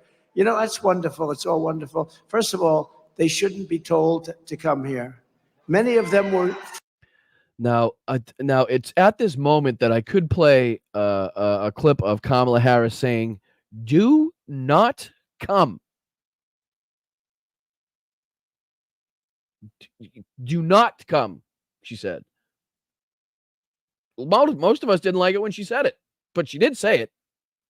So for you to say that they said come is pretty easily debunked. Just got to say. Fine where they were. But no country can sustain this. Social Security will buckle and collapse. The suburbs will be overrun with violent crime and savage foreign gangs. That's what they're doing. They're sending all their gangs into the Yep, as we know. United States, right? Look, there's front row Joes. You didn't get into the front row. What happened to you? What happened? Thank you. We have front row Joes. They've been to 229. I'm just going to make up a number, and I'm going to keep pointing out that the front row Joes are here to make sure that everybody knows that these seats aren't filled with the people in the community that I'm doing this rally in. So I just want to make sure that everybody knows that it's the front row Joes and people that follow me all over the fucking country that are from different parts of the country that are filling this stadium right now. Not so much the locals. 9 rallies. And then look at these people. I call them the beautiful ladies, and you're not allowed to say that anymore. It's the end of your political career. You say beautiful. You're barely allowed to say ladies, right? Because that could also be destructive. But they're beautiful. No. Ladies is good. You can no. They're ladies, and they're great. And they've been to 216 rallies from North Carolina. So not Atlanta. Okay, so just another group of people not from Atlanta. Okay, just want to point that out there. Another huge group of people not from the area in which you're doing the rally in, which would convey support in that community. Okay, gotcha. They look good. Happily married. I got to talk to their husbands. I don't know. There are way over 200 rallies, and they're incredible people. Thank you very much, by the way. Thank you. Appreciate it. Together, we will stop Kamala Harris's nation-wrecking. I'll tell you what, when you see what she's done to our nation, she's wrecking our nation. The radicalism. You got to, you know what? We really can't be wrecking. If we got to stop wrecking our nation, we can erect our nation. We just can't wreck it. I'll tell you what, when you see what she's doing, we will stop Kamala Harris's nation-wrecking. Nation-wrecking. We're going to nation-wrecking. Like an erector set, but not. It's kind of like that, but I fucked that word up, so I'm going to try to say it again afterwards. I'll tell you what, when you see what she's done to our nation, she's wrecking our nation. Yeah, so I did it again. I say it again because I'm not going to make sure I say it backwards. Radicalism will take back our country from the worst administration in American history. Biden was the worst president in the history of our country. She's acknowledged to be the worst vice president in the history of our country. He must be, again, he does this a lot, folks, and I do apologize. He's looking at the numbers about his own VP pick, and somehow he's confusing that with the numbers of Kamala Harris. I do apologize. I know how he gets confused in his old age. You know, let's give him a break. You know, he is old because, you know, only old people can say shit like this. And God bless the United States. Let's give him a break. All right, hold on. Before we get back to that, I just wanted to read this. I find this to be, I'm going to put this on the screen for you guys to read. This was put out, I think, after Trump did his rally. It must be after he did his rally. So let me share this instead. Can you guys see that big enough? No, of course not. So it'll be small. All right. So this is a statement from Jeff Duncan, right? Where'd it go? Next. Oh, there it is. Jeff Duncan, the former Republican lieutenant governor of Georgia, released the following statement after Donald Trump's especially incoherent speech in Atlanta, Georgia. Quote, "If you were able to see through Donald Trump's incoherence and vindictiveness tonight, you saw a Donald Trump who does not care about uniting this country or speaking to the voters who will decide this election. Millions of Americans are fed up with his grievance-filled campaign focused only on himself. Tonight, we heard a particularly unhinged, angry version of the same Donald Trump that Georgia rejected in 2020. Elections are binary choices. As a lifelong conservative Republican, it was not an easy decision for me to endorse Vice President Harris, but I know that she fights for all Americans, right, left, or center, and will stand up for the Constitution." And again, former Republican Lieutenant Governor of Georgia released this statement August 3rd, 2024. I found that to be very poignant. Thank you, Mel, for sending me that. I do appreciate it, sweetheart. Thank you. But yeah, again, when you got even high-ranking, again, added to the list of high-ranking Republicans, high-ranking officials, and even those that served with Donald Trump in his last administration that are no longer endorsing, supporting, or even behind Donald Trump in any way or shape or fashion. Even his own vice president. You know, the guy they wanted to strap up on a rope. I don't know why he doesn't want to come back. It's weird. I thought he would.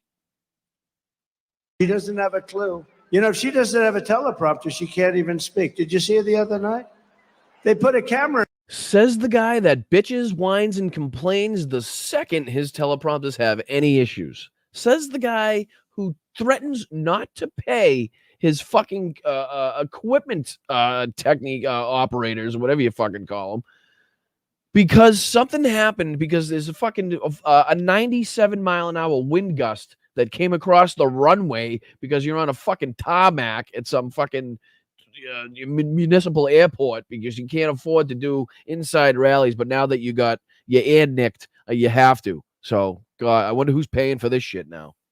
That's why he doesn't want to do the indoor rallies. You know that, right?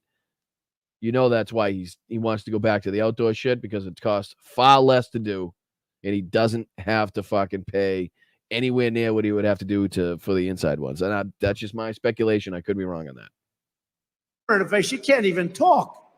We just went through 4 years. Let's not go through another 4 years.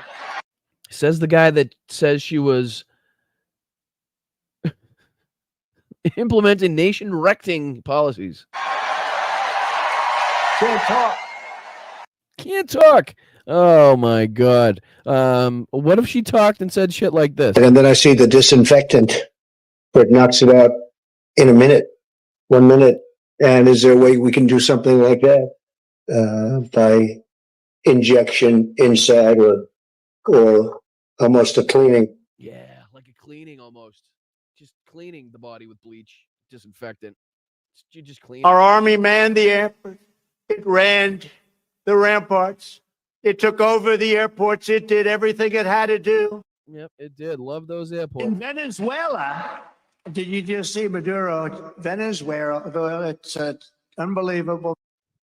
I'm very highly educated. Oh boy, oh boy, oh boy.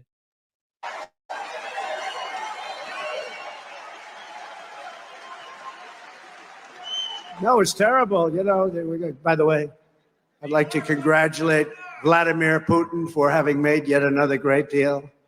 Did you see the deal we made? Yeah. No, can you run just hold on? Can you run that? I just want to clip that. Can you run that by me just one more time? Who you thanking?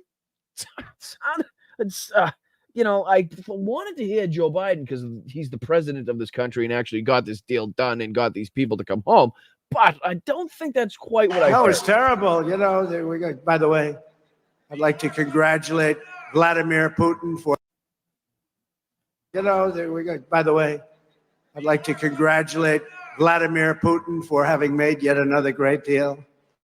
Did you see the deal we made? Did he say we? Did he say we? Putin for having made yet another great deal. Did you see the deal we made? He says we. I'd like to thank Vladimir Putin for making a good deal. Did you see the deal we made? Right? Am I lying? Vladimir Putin for having made yet another great deal. Did you see the deal we made? He says, did you see the deal we made? Now, look, we want to get people in. You know, we got 59 hostages. I never paid anything. They released some of the greatest killers anywhere in the world. No, just not true. Some of the most evil killers they got, and we got our people back. But boy, we make some horrible, horrible deals. And it's nice to say we got them back. But does that set a bad precedent, Bert? Right? Does that set a bad precedent, Bert? Harris has the most ultra-left wing. What's up, Peter? Appreciate you being here, buddy. Agenda of any presidential candidate ever in history. There's never been anybody like this. She is considered more left-wing than crazy Bernie Sanders. Look at her. She's worse than Bernie.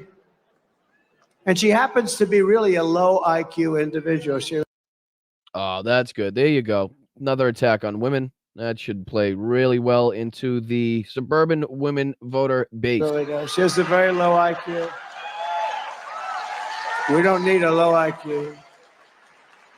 Says man, woman, TV, camera, and the guy that could fucking name the elephant in the picture. By an anonymous, really an anonymous, gutless coward.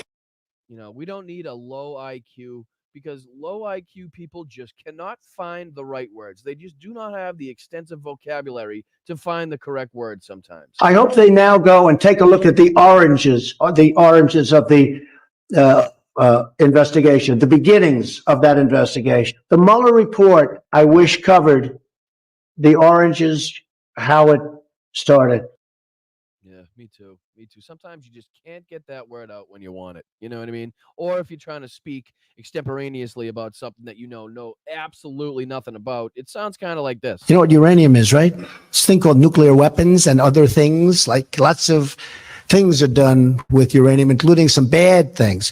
Right. Or when you just want to tell people how corrupt you are and that your involvement with China, and you don't have the IQ high enough to know that you shouldn't be saying shit like this. I just sold an apartment for $15 million to somebody from China. As president, Go figure. Huh, who would have thought? President Xi of China said, oh, good, we have another one, a low IQ individual. They love dealing with low IQ. They love dealing with low IQ people, and they got him here. I'll tell you, we got them all. She is terrible. She's worse than he. I think she's worse than him. Thank you so much, Colleen. That guy's potty lies destroyed a reconnection with my once best friend and big brother. Oh, I'm sorry to hear that, Colleen. A lot of families affected like that. A lot of families been affected by this asshole and people's devotion to him and their sycophancy and their fucking cult-like behavior around this gentleman. Very sorry to hear that, but I do thank you so much for being here every weekend. Not only that, but your enormous contributions to this channel are very, very much appreciated. Thank you so much. And again, anybody in the chat, if you're ever having really tough times, if you're down, if you need help with anything, if you need assistance finding some, whatever the fuck it may be, just contact me. It's bostonbrianmtn@gmail.com. Do not be afraid to email me. I try my best to see all of them, but it's just not fucking possible. It's really not. So forgive me, but just feel free to reach out. If I'm muted. What? Brian, you are mute. Can anybody else not hear me? Am I heard? Hello, hello, hello. I think I can be heard. I see my audio going out. Give me a thumbs up on the chat. Make sure you can hear me. My volume did drop. You're muted. Quieter. I'll turn my volume up, maybe. I can hear you on Twitch. All right. Sorry. Let's see if it worked its way out. Back to it. And by the way, they really took it away from the guy, right? I don't feel sorry for him because he's a bad guy. You know, he's weaponized the whole thing, and nobody's ever done that in this country. But he's a bad guy. But people feel sorry for him. They did a coup. He just doesn't know it. But actually, he does know it. You know that. They said, Joe, you got 14 million votes. It's yours, but you're going to give it up. You're going to give it up right now, Joe. You're giving it up right now. No, I'm not. I was elected. This is the part of the speech where Donald Trump does a whole fucking a play by himself where he plays both roles of both Donald Trump, Joe Biden, and Biden's administration and the people around him. Let's follow along with this theatrical fucking play by Donald Trump. No, I'm not. I was. No, I'm not. Because we all know that everybody talks like this. And Donald and Joe Biden definitely talks like this. So if I were to imitate the way that Joe Biden speaks, I would definitely speak like this. Was elected democratically. What the fuck is that voice? What are you doing? I was elected. No, you're giving it up, Joe. We're either going to do it the nice way or the hard way, Joe. You're getting the hell out. And it was the debate performance. So here's what happened in the debate. You know, there was the highest rated debate ever. I've seen nothing to say that. I mean, I have just seen nothing to suggest that was the highest rated debate ever. I also haven't seen anything against that, I must say. I'll put my right hand up on that, but I think I would have seen at least a headline or two saying it was the most watched debate ever.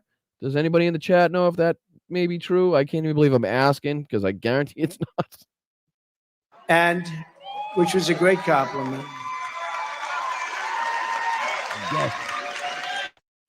Yes, Sue. He's a fucking Muppet. He is. He is a bell end, a Muppet. He is a pillock. He is a fucking pillock, is what he is. A fucking Muppet. I love it. And as I left the debate stage, I took off because other people were entering the stage. You understand. I said, I don't want to confront other people. So we had a great debate. But as I left, CNN, I won't say who, but they said that was the single greatest debate performance I've ever seen. Per request, Turby. Gettysburg, what an unbelievable battle that was, the Battle of Gettysburg. What an unbelievable, I mean, it was so much and so interesting and so vicious and horrible and so beautiful in so many different ways. It represented such a big portion of the success of this country. Gettysburg, wow. I go to Gettysburg, Pennsylvania to look and to watch. To look and to watch. Oh, my Lanta. Appreciate you, Turpy. Thank you. That one gets me every time. And this went on for 2 days. They were saying how great I was. On the third day, they didn't mention that anymore. They said he was terrible. I liked it the first way better. I made him choke. Don't kid yourself. We made him choke. He was choking like a dog. He was choking. Oh, he's back to the dog. Choking like a dog. Had him like a dog. Everything's like a dog because I hate dogs. That's why I like Christy Nome. She shot a dog right in the face, threw it in the ditch. Hates dogs. Dogs didn't listen, so you got to do what you got to do with the dogs. But I despise them, so that's why I call people dogs that I don't like, because dogs, I feel are gross. People I don't like are gross too, so they're dogs. He was choking like a dog. What does choking like a dog even fucking mean? I mean, wouldn't it be like a cat with a hairball, maybe? I could see. And that was the end of him. I mean, that was the end from that. Then they said, okay, this was a disaster. So then they started doing interviews with people that are, 100% bought. The media, the fake news media, they had George Slobodanopoulos. Some people interviewing him, like George Slobodanopoulos. ABC. ABC is one of the worst, by the way. They're all sort of bad when you get right down, but ABC's bad. And they're asking him hardball questions like, where did you stay last night? As opposed to what Janine fucking Pirro and Laura Ingraham and fucking Jesse Waters and Sean Hannity throw to you for questions, as opposed to that? Holy North Korea, Batman. Did you think you did well in the debate, even though you could? Did you ever see a guy in a debate, they give you like 2 minutes to answer, and you want to use up, you got so much fertility in there, you want.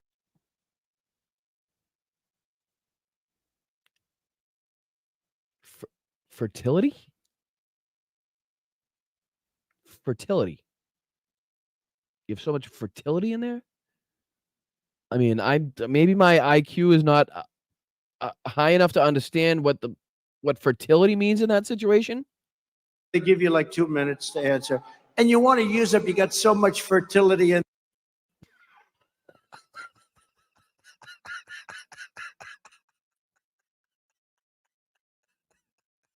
He's doing the I'm crazy. He's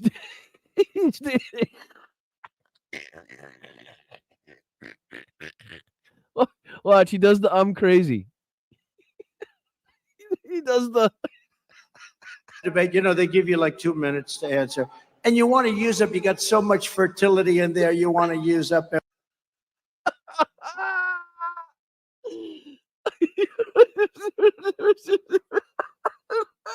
A fucking idiot. Oh, Every second, and he'd answer a question. You have 92 seconds left. And I kept saying, I'll take them. And he said, oh, you have 92 seconds left. He goes, oh, this is not what he wanted. What is with this guy and the grunts and the groans and shit?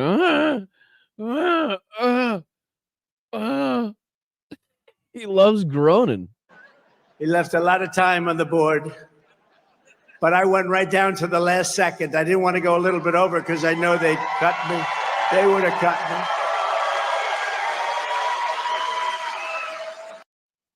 me. Hold on, I got you. Never fight uphill, me boys. Never fight uphill. They were fighting uphill. He said, wow, that was a big mistake. He lost his great general. And they were fighting. Never fight uphill, me boys. But it was too late.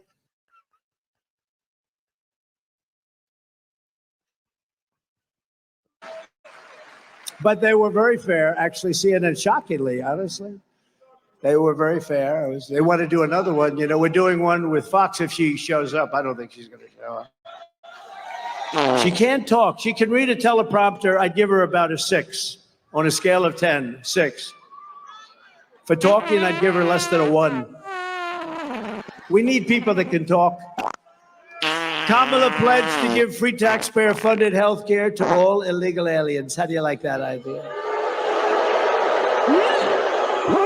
Which will destroy Social Security. She called for the abolition of ICE. Listen, ICE, I know some people here. 2 of them are really tough guys. They're fighters. They're vicious people. She wants to get rid of ICE, folks. All you got to do is put it in the sun. They're good, tough people. They don't want to work for ICE. ICE will go into a pack of So they're not tough people that you MS-13 killers and thugs. And for about 2 minutes, you just see fists flying back and forth, back. And then they stand up and they win. Okay, so tell me you've never actually seen a raid or an extractment or anything of that sort ever in your life before.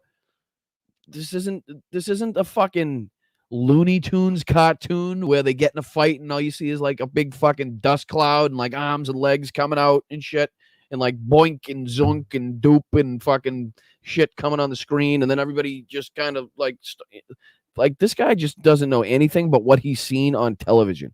Literally does not know, like the movies, the Untouchables, fucking the Silence of the Lambs. There's another one that he watches too that this is where he gets his historical information from. This obviously comes from the Looney Tunes. And they grab them, they throw them in a paddy wagon, they get them the hell out of the country.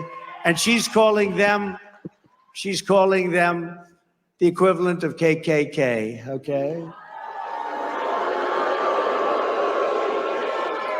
Run that one by me again. She's calling them the equivalent of KKK, okay?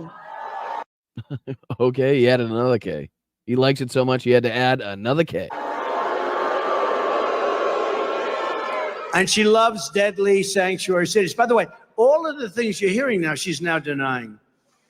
But you know, the one good thing about the internet, you press a button and you got it. Although yes, which is again, like internet things like let's see. What things can you pull up on the internet?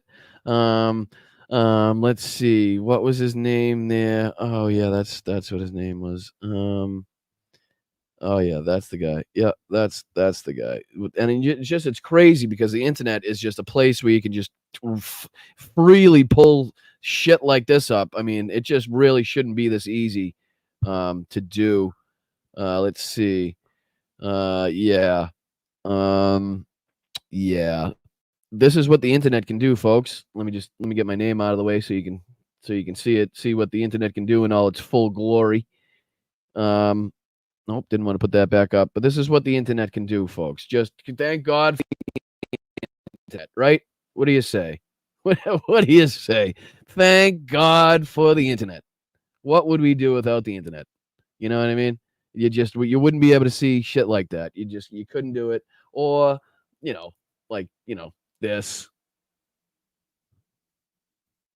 Let's see. You couldn't do, let's see. I'll do this one maybe.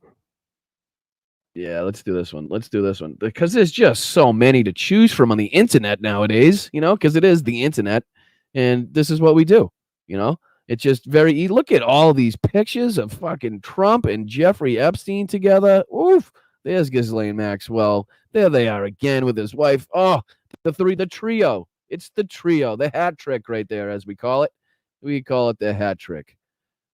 The whore hat trick, right? So the internet. Just wanted to make sure you guys knew what the internet was capable of. they are trying to delete everything. They changed the picture of me from a couple of weeks ago, and they really radicalized it. They changed it. I'm going to end with that one, Mel. Okay? I'm going to play that at the end as a let's go, as a let's get them. I appreciate it. Yep, I see the email. Thank you. Using AI, they changed it. They had all the people on the stage who were angry, and they were smart and sharp and very brave, and they had them all big smiles on their face. Can you believe that? They put the agents, who I have to tell you, say what you want, those people were brave. They were You mean the agents that your entire party and the people that follow you spent days denigrating, mocking, and ridiculing? You talking about those? You talking about those ones? You talking about those ones? You know, the misogynistic attacks against the woman Secret Service agents that were flooding the internet, as you just rightly brought up, flooding all over Twitter. Are you talking about those ones? I just want to be clear if we're talking about those. running to me, and the bullets were flying. The Secret Service, they were very brave. They were very brave, I can say. They were very brave. They were running at me, and they knew the bullets were going right over me. Danny says he's literally standing up there talking about himself, but substituting his name with Kamala's name, which is, again, the basis of the projection of the Republican Party. Everything that comes out of their mouth is just a fucking accusation, is just evidence against what they're doing. If they say something, it's happening in their life. If they say something about policy that we're trying to enact or something, I guarantee it's something they're trying to do behind the scenes. That's just how it works. You're absolutely right, Danny. You're a fucking 100% right. Let's see. Colleen, another one. You're just amazing. Taking a mental vacation to the Bahamas for a week. Love you all. Keep up the good work and love. Sorry, added work. Keep up the good and love. Maybe I just... But is there a extra ticket? Maybe somewhere in there? A couple extra tickets. Maybe me and Mel could tag along. I could fit in a suitcase. I've done it before. I was younger, but I've done it. But no, enjoy, Colleen. I hope you have a wonderful, wonderful week. A nice, relaxing, beautiful weather, nice scenery, all the activities that you want to enjoy. I really hope you have a wonderful week. And we're all jealous as hell. Just so you can also feel good about the fact that we're all jealous of you being on the beaches in the Bahamas. So have a great week. We appreciate you being here, Colleen. And again, your contributions to this channel are loved, supported, and very much appreciated. In my head at that point, the first one was not a good situation. Not a good situation. That was really something incredible. That was from God. That was from God. Because the chances, that was from God. For all of you non-believers. For all of you non-believers like me. That one was for God. Right? Yeah, because that's how we talk about it. It was for God, from God, by God. Maybe it was on God. From God. For all of you non-believers, that one was for God, right? I didn't go anywhere in a suitcase. We were fooling around and we were seeing who could fit inside of this huge, it was like an old, huge suitcase. We were just messing around with. That was a little, when I say years ago, it was years ago. I didn't actually go anywhere. Boom.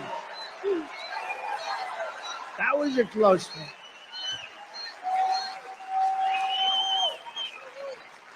But I just want to say, a while ago, they were very brave. They pounced on me. They pounced on me, and I heard those things whizzing over me. They were whizzing, and I have to say that because people take abuse, and there were mistakes made. There were mistakes made, pretty bad ones, but the bravery of that moment was incredible, and also that the sniper, the Secret Service, who's a phenomenal, talented shooter. One bullet from hundreds of yards away. Shooter. Sorry, I just want to read this for a second. I'm not going to tell you what it is that I'm reading yet, but I want to see if you can get it. And I want to know, let's picture that it was a group of individuals that carried out the assassination plan and the attempt. Let's hypothetically, let's go along with that. Let's see if this sounds like something that may be said or, put out on Truth Social or something that Stephen Miller would have Donald Trump say. So, starts off like this. I do not know how many times, meanwhile, an attempt on my life has been planned or carried out. When I speak to you today, it happens for two reasons. One, so that you hear my voice and know that I am unhurt and healthy myself. 2, so that you can learn more about a crime that is unparalleled in American history. A very small group of ambitious, unscrupulous, and at the same time unreasonable, criminal, stupid individuals have plotted a conspiracy to eliminate me, and at the same time to wipe me out, to wipe out with me practically the whole MAGA staff. The bullet, which was shot by a young, ambitious individual, went right by my right side. It severely injured a number of my dear employees or people that went to the rally. One of them died. I myself am completely unhurt, except for very small skin abrasions, bruises, or burns. I take it as confirmation of the mission of Providence to continue my pursuit, to continue to pursue my life's purpose, as I have done so far. For I may solemnly confess, and before the whole nation, that from this day on which I entered, and then I could go on, and it's going to give away what it is. But does anybody know actually what that is I'm reading? Just curious. Sounds to me like something that could be posted easily by Donald Trump on Truth Social, easily said by Stephen Miller on Fox, easily. But that was actually Adolf Hitler's radio address, his radio proclamation to the German citizens after his 21 July 1944 attack, where Colonel Stauffenberg planted the bomb at his in the meeting spot there. I don't know, I can't think of the name. But yeah, so I mean, to me it sounds like something very similar to something that could be put out by Donald Trump, and the fact that it was actually Hitler's proclamation, and of course I changed the fact that he said it was a group of unscrupulous officers that tried to take out his high command, and the German military obviously would have given it away. But if you just switch a couple things up here and there, it doesn't sound very different from what something Trump might say. Just putting it out there. Just putting it out there. One bullet. And again, kind of makes sense knowing that Donald Trump had a book of Hitler's speeches as a bedside night table fucking book. Right? So for him to then phrase his shit like this, it's not really fucking out of the ordinary. Not really. I mean, vermin talking about the poisoning the blood of our country. I mean, it's a whole long list of things that we can point to that are direct connections or have one-to-one connections to what the Germans did, to what the Nazis did, Hitler, Himmler, the whole fucking 9 yards. But from hundreds of yards away, if he doesn't hit his target, and he hit his target, boom. He didn't hit his target. He missed his target. If he hit his target, you wouldn't be here telling us that he missed it anyways. But from hundreds if he doesn't hit the target, then you have Corey and a lot of other people that are dead. Corey was great. 2 other great gentlemen, warriors, great Trump people. We love them. The fucking insensitivity he has, just saying it so blasé, so nonchalantly. Yeah, Corey, fucking, he would have still been here, but he died, whatever. And the other 2, whatever. And the fact that I pointed this out on Twitter, but does anybody remember at the RNC convention where Donald Trump came out and he said, I'm only going to speak about this once. I am only going to speak about this once because it is too painful for me, I believe is what he said. Since then, he has now brought it up at every single one of his public fucking speaking engagements. Since then, just so you know. So obviously not that painful for him. And they're, like his throbbing ear. we thought they were going to be gone too. The doctors were incredible. They did a great job, an unbelievable job. But if that sniper, and he had 5 seconds to think. He did not know about it beforehand, by the way. He had 5 seconds. He saw the flash, and he knew what that was. And within 5 seconds, he got off his shot. 1 bullet, think of it, 1 bullet, and that was the end. Otherwise, you would have had many people dead. He did a hell of a job. And that was from a very far distance. That was from basically about triple the distance. It was a was a much longer shot. So he has no fucking idea what he's talking about. He doesn't know what a long shot is. He doesn't know what rifle they were using and what the fucking range of the rifle is and what the scope capacity is and how far, you know what I mean? The magnification on the scope and what the actual distance is that could be shot by that weapon. I mean, the distance, he's just unreal. He doesn't know shit about shit. we want to thank him, and we want to thank all of the people in Secret Service for their bravery, because they were very brave. I mean, this was a bad thing. But she refuses to. I actually, guys, this is funny. I actually have somehow I was able to get my hands on the recording from the podium microphone of when Donald Trump was pounced on by the Secret Service agents. If I could play that here, I think it was this one. It's going, oh, I can't breathe. I can't breathe. It was that one. Yep. So that was exclusive audio from the moment Donald Trump lost his shoes. Even say the words illegal alien or radical Islamic terrorist. She says, nope. And the main thing, think of this, she wants. No, the Reichstag was the building that was burnt down. The one that, you know, Hitler used as his predication to enact the laws that pretty much made him dictator to begin with. It allowed him to go after his political rivals. It allowed him to crack down on any, organizations going around on the streets that opposed what he was doing. So yeah, that's the Reichstag. That's the government building. To let mass amnesty and citizenship. She wants all illegals to have mass amnesty. Everybody can. Even criminals, because many of them that are coming in are from prisons and jails and mental institutions, insane asylums. They hate when I use Dr. I believe it was at the Wolf's Lair in Rostenburg, if I'm not mistaken. I didn't want to say it incorrectly. I do believe that. I believe it was the Wolf's Lair in Rostenburg is where the bombing, where Stauffenberg tried taking him out. Hannibal Lecter, the late great Hannibal Lecter. Oh, they go, look at all the media back there. Look at all the fake news. That's a lot of fake news. That's a lot of fake news, Bert. But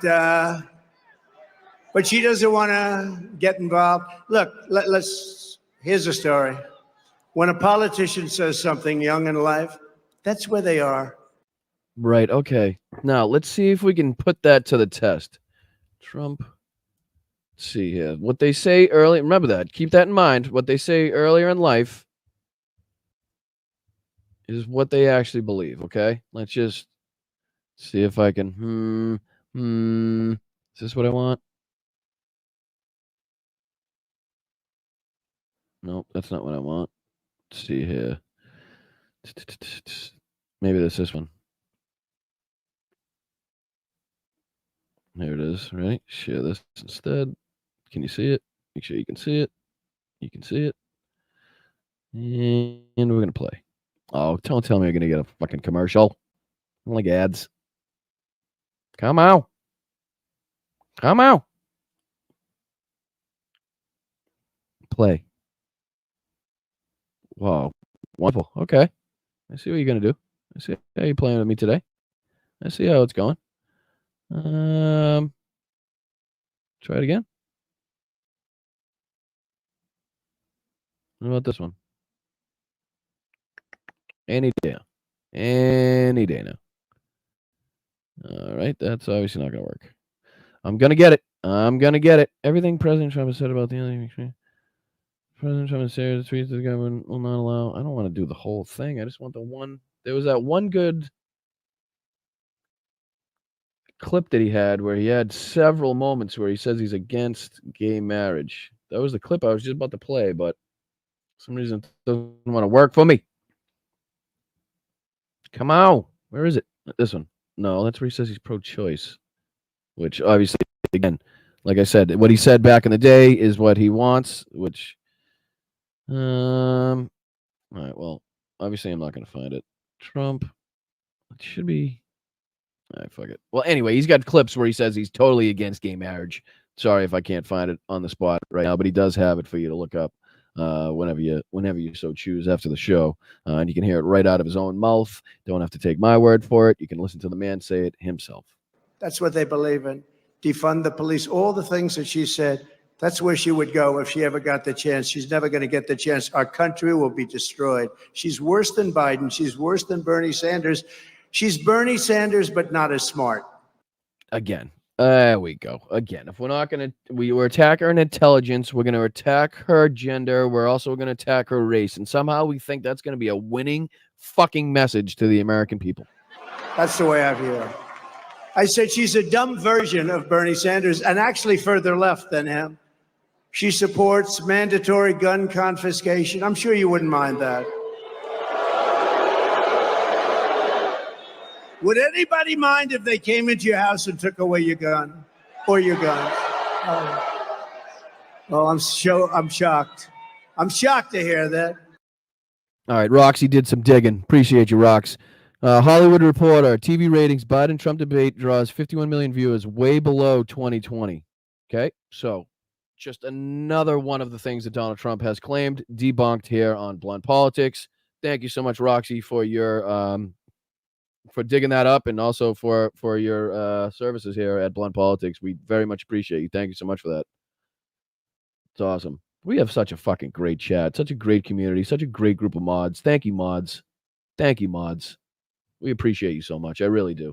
She's for taking away all of your guns. The problem is they won't take them away from the bad guy. The bad guy's not giving up the guns. The good guys are going to, oh, well, yes, ma'am, here's my gun. Thank you. Now you're totally defenseless in your house. No, you can't do that.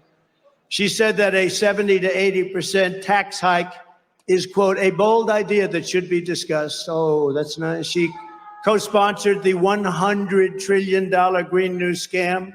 She wants to abolish all oil and coal and natural gas. And again, she's obviously done a fucking horrible job of enacting any of those policies if she wanted, considering that we're now producing more energy and drilling for more oil than ever before in the history of the fucking United States of America.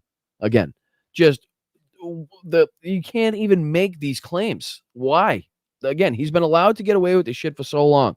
The fucking mainstream media and journalists have allowed him to get away with it for so long. He feels just fucking supremely comfortable saying this shit and knows he's not going to get any fucking pushback on it. Well, not any fucking more. Not any fucking more, brother. We want to work on wind.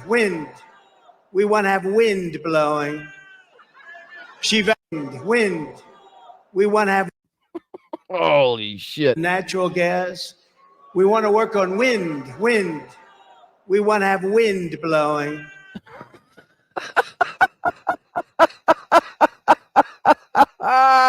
We want to work on wind. She vowed to ban fracking. She wants the government to stop people from eating red meat. She wants to get rid of your cows. She wants to stop the cows from farting. No more cow farts, people. Come on now. Stop feeding your cows shit. It's going to make them fart. No more cows. No more cows. Oh, it's serious. You know, in Europe, you smile and you think about it. But in Europe, they're sort of doing it. They don't want any cattle. She wants to get. What? What? I'm sorry. I smell something. You guys smell something? All I smell is your bullshit. All I smell is your bullshit. What it is. That's what it is. It's his bullshit is what I'm smelling. That's what I was smelling. Oh, man. You know, it just, maybe it could be his. Dumps, big, massive dumps. Hopefully it's not that. I don't want to make anybody sick. Get rid of gas-powered cars and replace them with all electric. They don't go far. They cost too much. They're all made in China. Other than that, they're fantastic. And I'm for electric cars. I have to be, because Elon endorsed me very strongly, Elon. So I have no choice. But he knows. No, I am for him. I'm for him for a small slice is a slice. But you want to have gas-propelled cars. You want to have hybrids. You want to have hybrids. You want them hybrids. There's a slice, but you want to have. It's a slice, like a pizza. have gas-propelled cars. You want to have hybrids. You want to Hybrids. have every kind of a car imaginable. They want to go all electric. And this No, again, I say this on every show. Somebody please show me the policy, the mandate that says anybody buying a new vehicle is forced to buy an electric vehicle. Please, somebody show me that, because I would like to see it, and I would love to take it up with the Biden-Harris administration. But nobody has been able to produce that for me thus far. There's no way you can ever load them up. They call them loading them. You can't load them. We're going to have to spend They don't call them that. They don't. That's not what they call it. Nobody calls it that. no way you can ever load them up. They call them loading them. You can't load They call them loading them. them. We're going to have to spend Oh, thank you, Bertha, for becoming a new member. Appreciate you. $9 trillion in the Middle West. You saw they built chargers. Now a charger is a gas pump. I'm sorry, in the where? Them up. They call them loading them. You can't load them. We're going to have to spend $9 trillion in the Middle West. In the Middle West.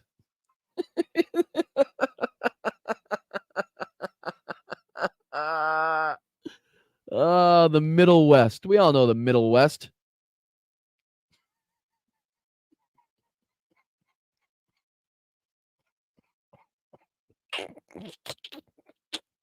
The Middle West. It is the opposite of the Middle East.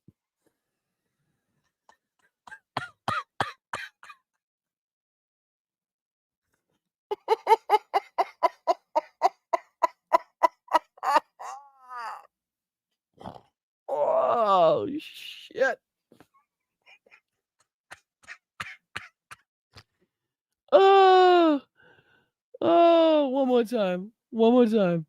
Them. You can't load them. We're going to have to spend $9 trillion in the Middle West. You saw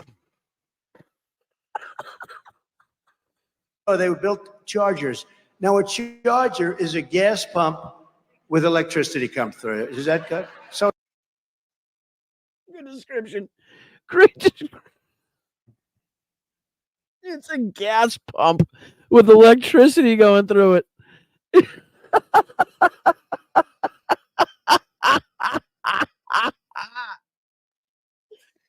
Oh my God almighty. Oh, give me the strength. Give me the strength. If you don't stop it in time, there's always a couple little drops of electricity that come out at the end. You can just never stop it. No matter how fast you click it, there's just always a little couple drops of electricity that drop out at the end. it's like for 8 chargers, they spent $9 billion. Is that a good deal? So at that rate, it would be $10 trillion to charge up the country. The whole thing is crazy, right, Mr. Preacher?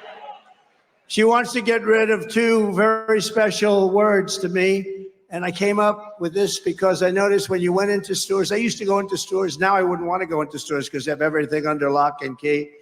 I don't want you thinking I'm rude. Mel she got me the clip of Trump saying all those things, so I'm trying to email it to myself in the background, so I don't want you to think I'm being rude. You ever see they have bars up, they have glass up? I don't know how you can do business like that.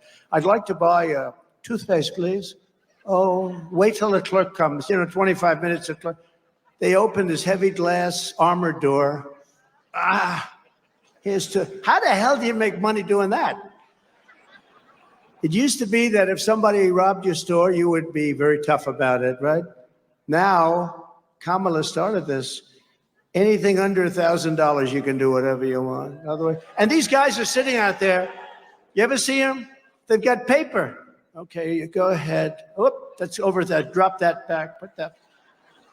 There's no crime if it's less than $1,000. She's the one who started it. She is a lunatic. She wants to get rid of these 2 very special words. You remember I used to bring it up all the time in 2016. By the way, we did much better in 2020 than we did in 2016, but these are minor details. We did much better. They said, what was the difference? I said, well, we got millions of more votes, as you know that too. but we're not going to let that happen again. Ready? The two words are Merry Christmas. What? I didn't see this far into the fucking speech. I really didn't. The two words are Merry Christmas, and they are supposed to what? She doesn't want anybody saying Merry Christmas. Oh, we're back to that. Okay. All right. Welcome to 2015, folks. Welcome to 2015. We're back in 2015 where people are going to think that we can't say Merry Christmas. Yeah. I'm going to need you to go ahead and get me that TPS report. Yeah. Yeah. Would you mind coming in on Saturday? Yeah. This guy's top. Yeah, let me see if I can show you this one. How do I show you this? Oh, I can show you this. Let's see what he says on this. I'm going to back it up, I think, a second here. Back it up to right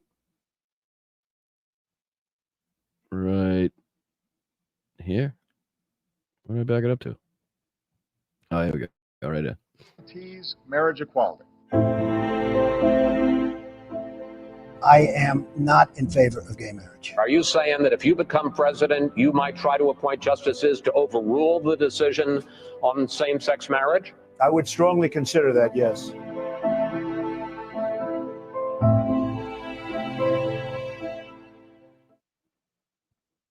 There you go. So, from the horse's mouth himself. And again, there's more clips that you can find where I'm saying the same exact thing, but I think, him saying it once out of his mouth is enough for you to hear. So just so you know, that's what he thinks. That's what he believes. Now she's denying it, and then they found the tape last night. She's such a liar. She denies all this stuff. She said, I was not the border czar. She was the New York Times says a headline, border czar. She was the border czar. She was the worst border czar. If the New York Times prints a headline calling her the border czar, that does not make it an official position in the administration.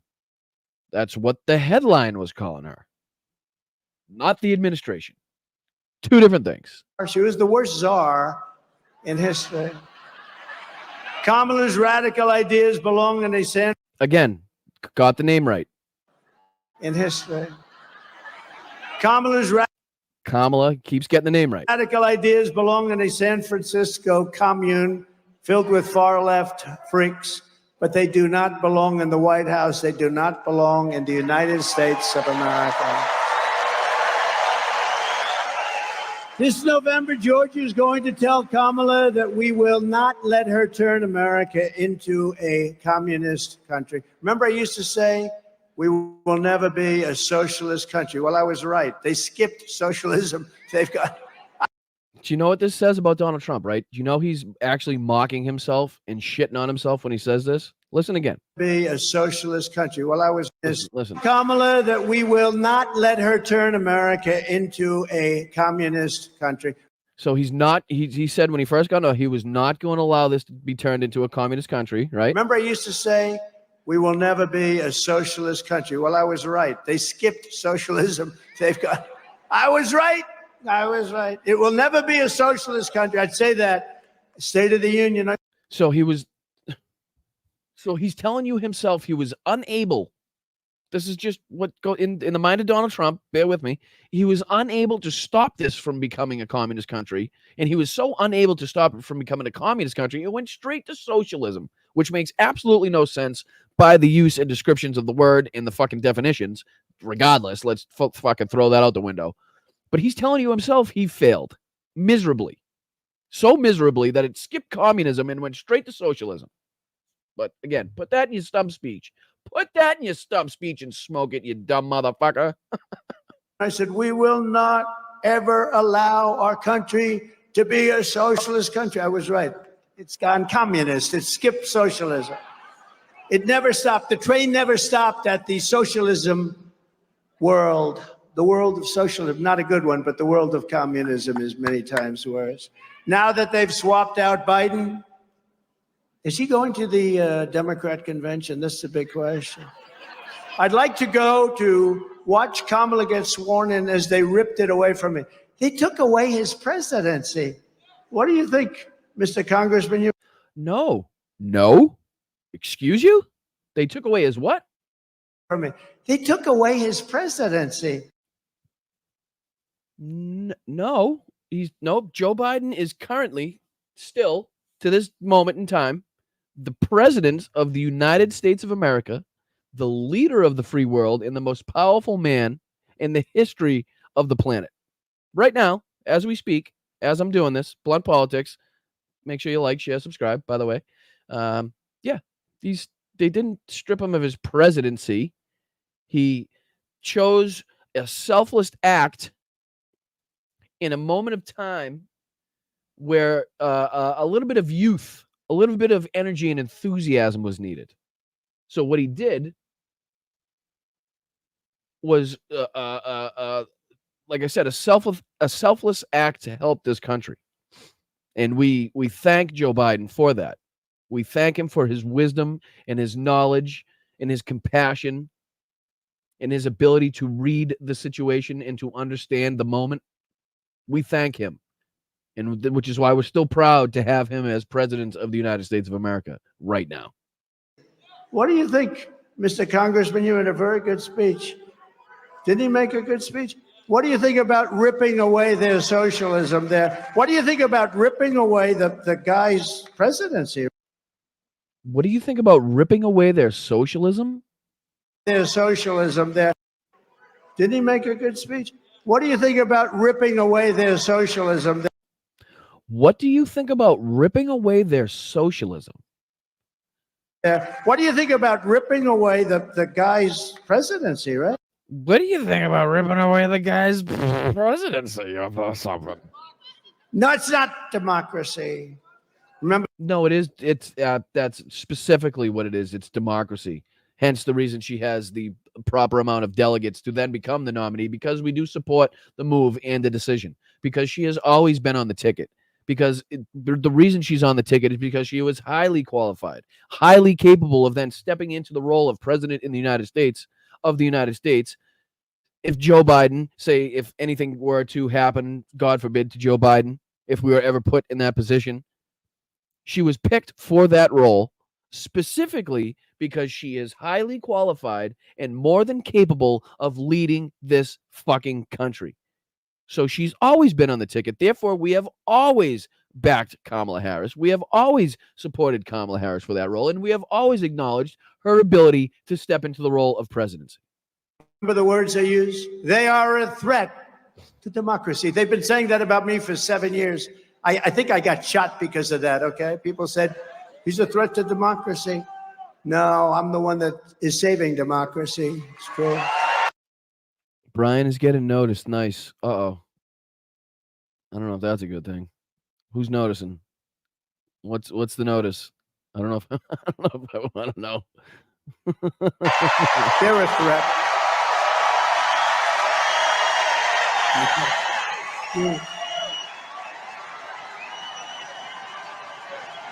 Thank you.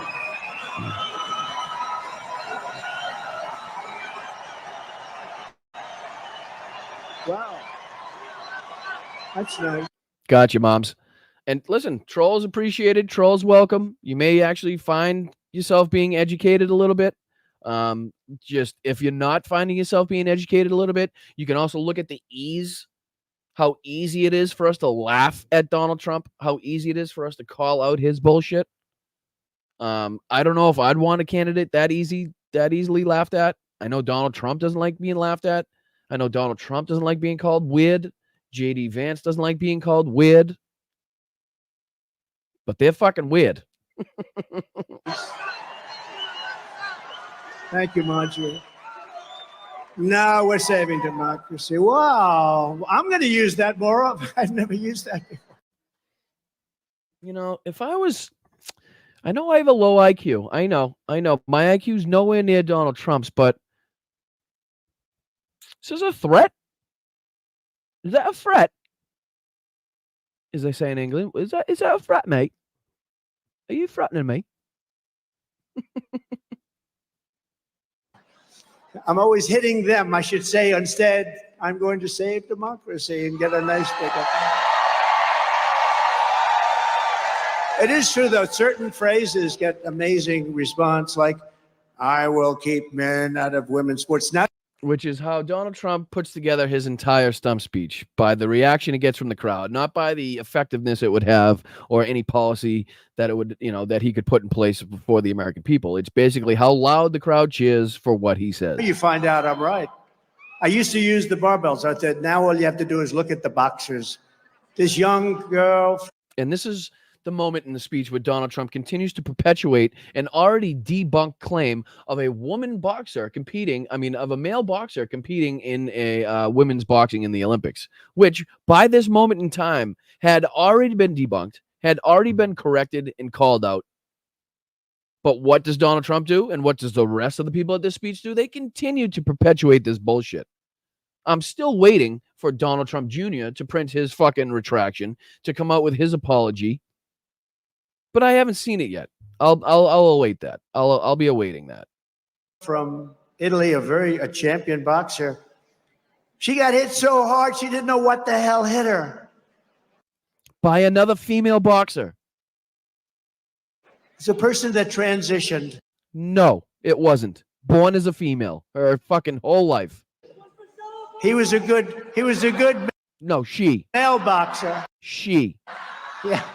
He was a good She. male boxer. Female boxer. And she didn't even go down. He hit her with 2 jabs, and she said, I'm out. How crazy is it? The weightlifters are great. It is fucking crazy. It is crazy that somehow nobody in your team said, you know what, maybe we should take that out because look at, hey, it's all bullshit. She's actually a female and has been living as a female her entire fucking life. Maybe we shouldn't put that in our speech to denigrate this poor fucking woman that has already gone through the ringer because of the fucking right-wing extremists and MAGA assholes that wanted to fucking blast her fucking video and picture with fake allegations posted to it. I wonder if I guarantee she received death threats. How much you want to bet? That's the calling card. It's like the wet bandits, the sticky bandits of MAGA is the fucking death threat. We're the sticky bandits. No, because they put a quarter of an ounce here, a quarter of an ounce here, and she goes. But as we all know, the only thing sticky nowadays around MAGA is J.D. Vance's couch.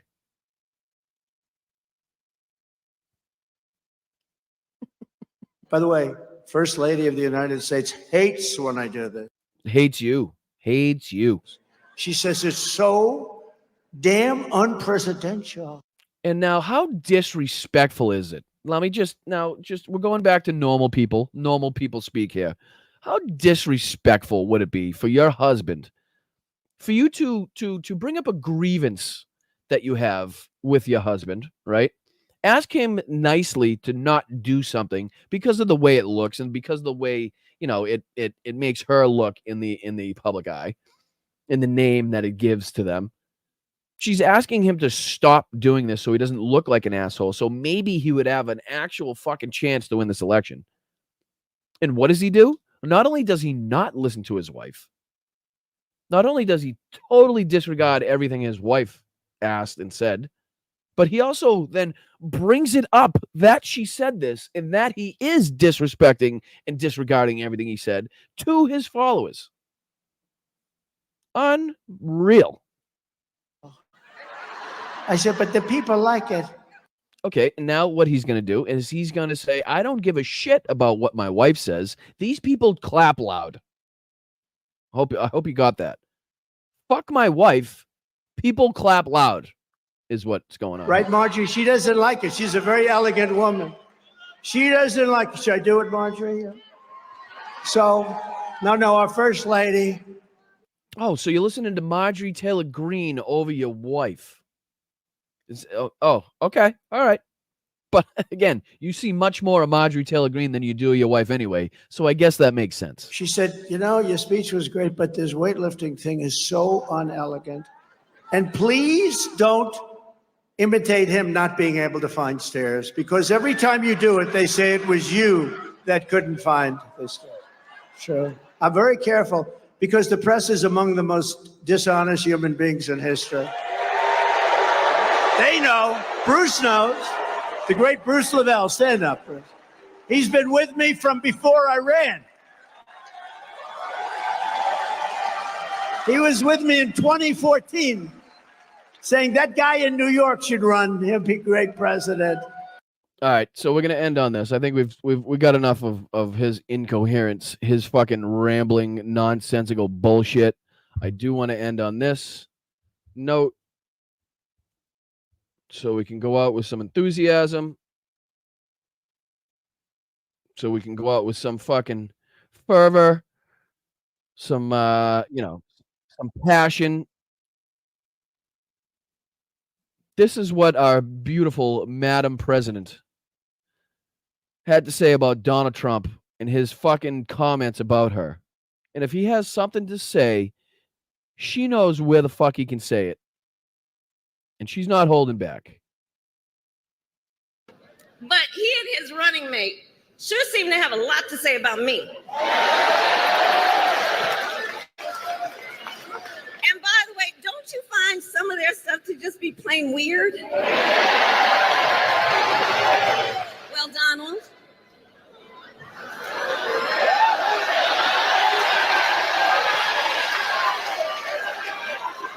I do hope you'll reconsider to meet me on the debate stage.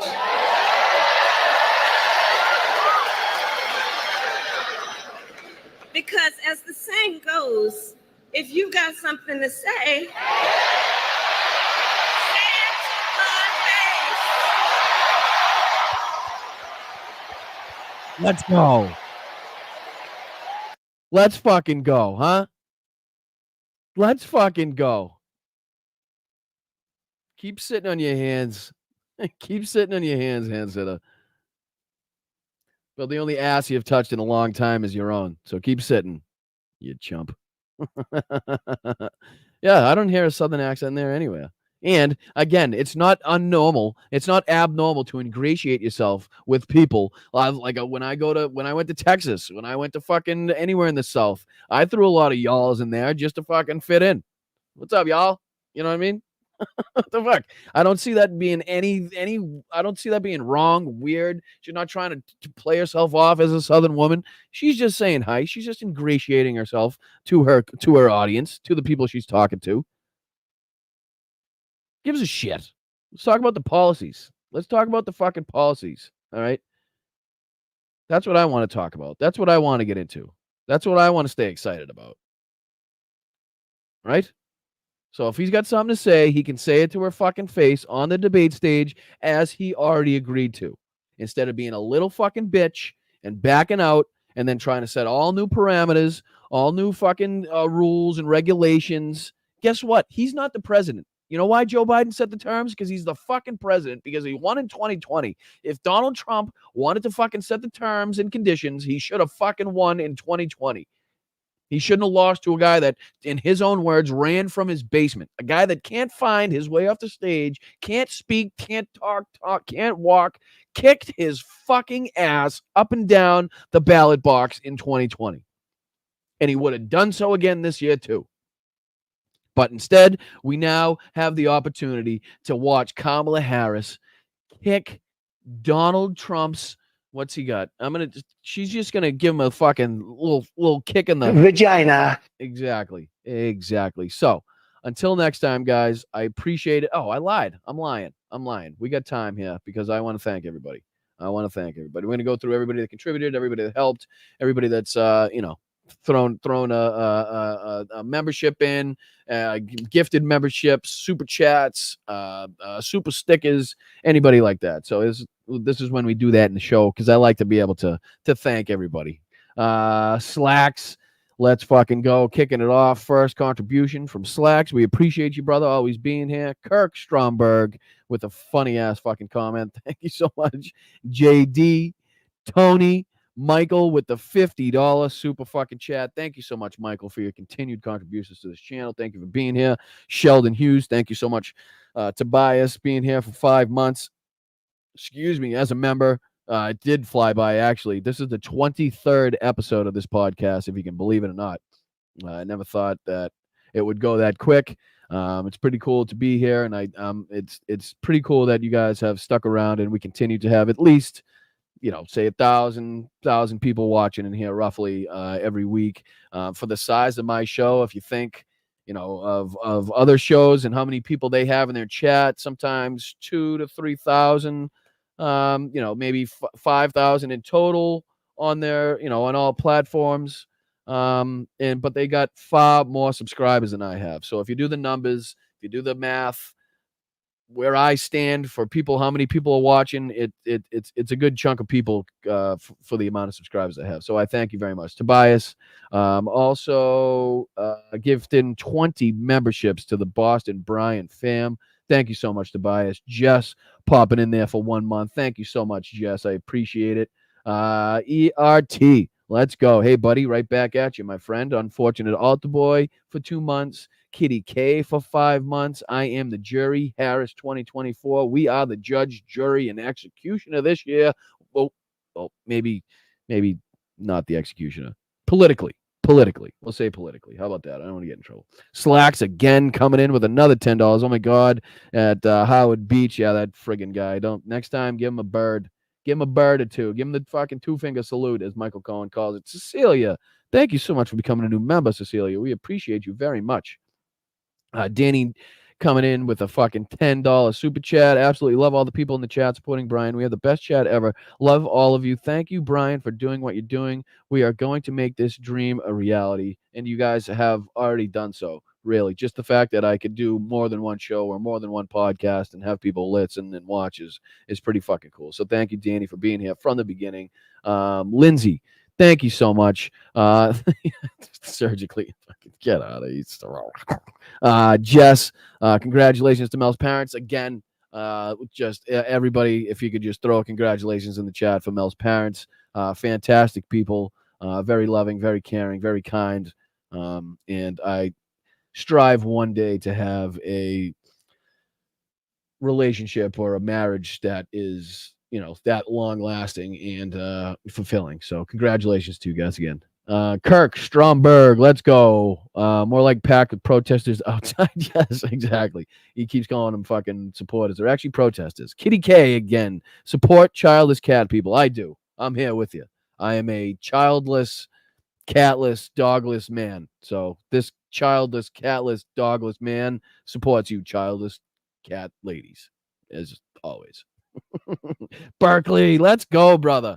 Looking good, B. Sounding good, too. Let's go. Appreciate you being here, Berkeley. I've known Berkeley for a long time in the YouTube community. He is a fucking a great dude. He goes way back into the Midas Touch chat. So thank you, fucking Berk, for being here, buddy. I appreciate you, B. Tracy, thank you so much. Benny Loco, thank you so much for all that you do. Daphne, Maggie, Patrick becoming a member for 5 months. Let's go, dude. We appreciate what you're doing, Brian. Let's fucking go. Right back at you, P. Appreciate you, brother. Dexy, hey, BB.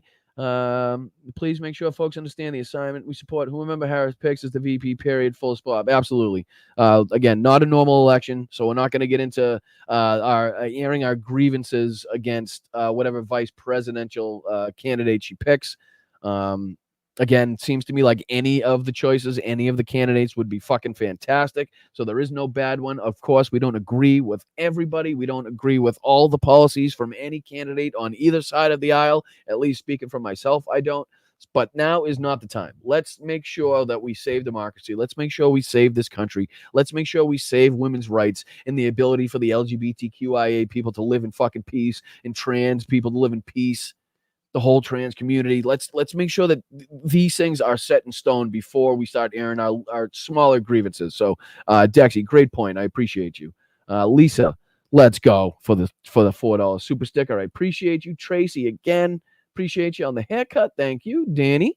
We got you, Brian. We'll make it to 1 million. Oh, imagine that. Holy shit. That would be fucking incredible. Jesus Christ. That would be incredible. Petrazi, let's go. Because he's an idiot, Petrazi. That's why. Jor Rams. Is that South African, that name? Forgive me if it's not, but for some reason I'm just getting a South African vibe on that name. But thank you for becoming a YouTube member. Hopefully I just didn't offend you right off the bat. That would be bad if you canceling your membership already. But anyways, thank you, my friend. I appreciate it. Sally coming in at the $20 super sticker. DEI equals qualified candidates from diverse backgrounds have equal opportunities. Amen, Sally. Amen. Luis, Boston Brian, the notes are gone. Thank you for the $20 super sticker. You're always fucking great, dude. I appreciate you, man. Sheldon back again. I wish he would have called him out on the racist comment. Again, like I said, some things that she did great, and some other things that I would have loved to seen the people on the panel stop in his tracks, call out, make sure that people know that that's not true. Nothing, that type of thing. But I know when you're in the heat of the moment, and especially working for she's not in there independently. She's there for ABC. So you got to, there's things to think about. I understand, but that's not the way it should be. These journalists should fucking be right on top of these things. It's been long enough. Everybody knows the lies. Everybody knows. I mean, I'm an idiot, for Christ's sakes. I'm a fucking dumb plumber from Boston, Massachusetts that just grew up playing sports his whole life, has no real, it's just, and I can call this shit out. I have the ability to call this shit out at every turn. I could debate Donald Trump and I would absolutely ruin his political career in 5 minutes or less before the guy got to mumble a fucking word out of his mouth. And I would love to get the opportunity. Mark P., let's go, brother. Thank you for your services, Mark. Thank you for the gifted memberships. Thank you for always being so supportive of all these channels. And thank you for the hard work that you do, especially behind the scenes. We really do appreciate it, dude. You're really a huge member of these independent channels. Sorry, DI description. Don, Eric, Ivanka. I like it. Edward, let's go, dude. Let's appreciate you, man. Pat's back at it. Mr. Trump, cite your sources. Never. Couldn't. Doesn't even know what a source is.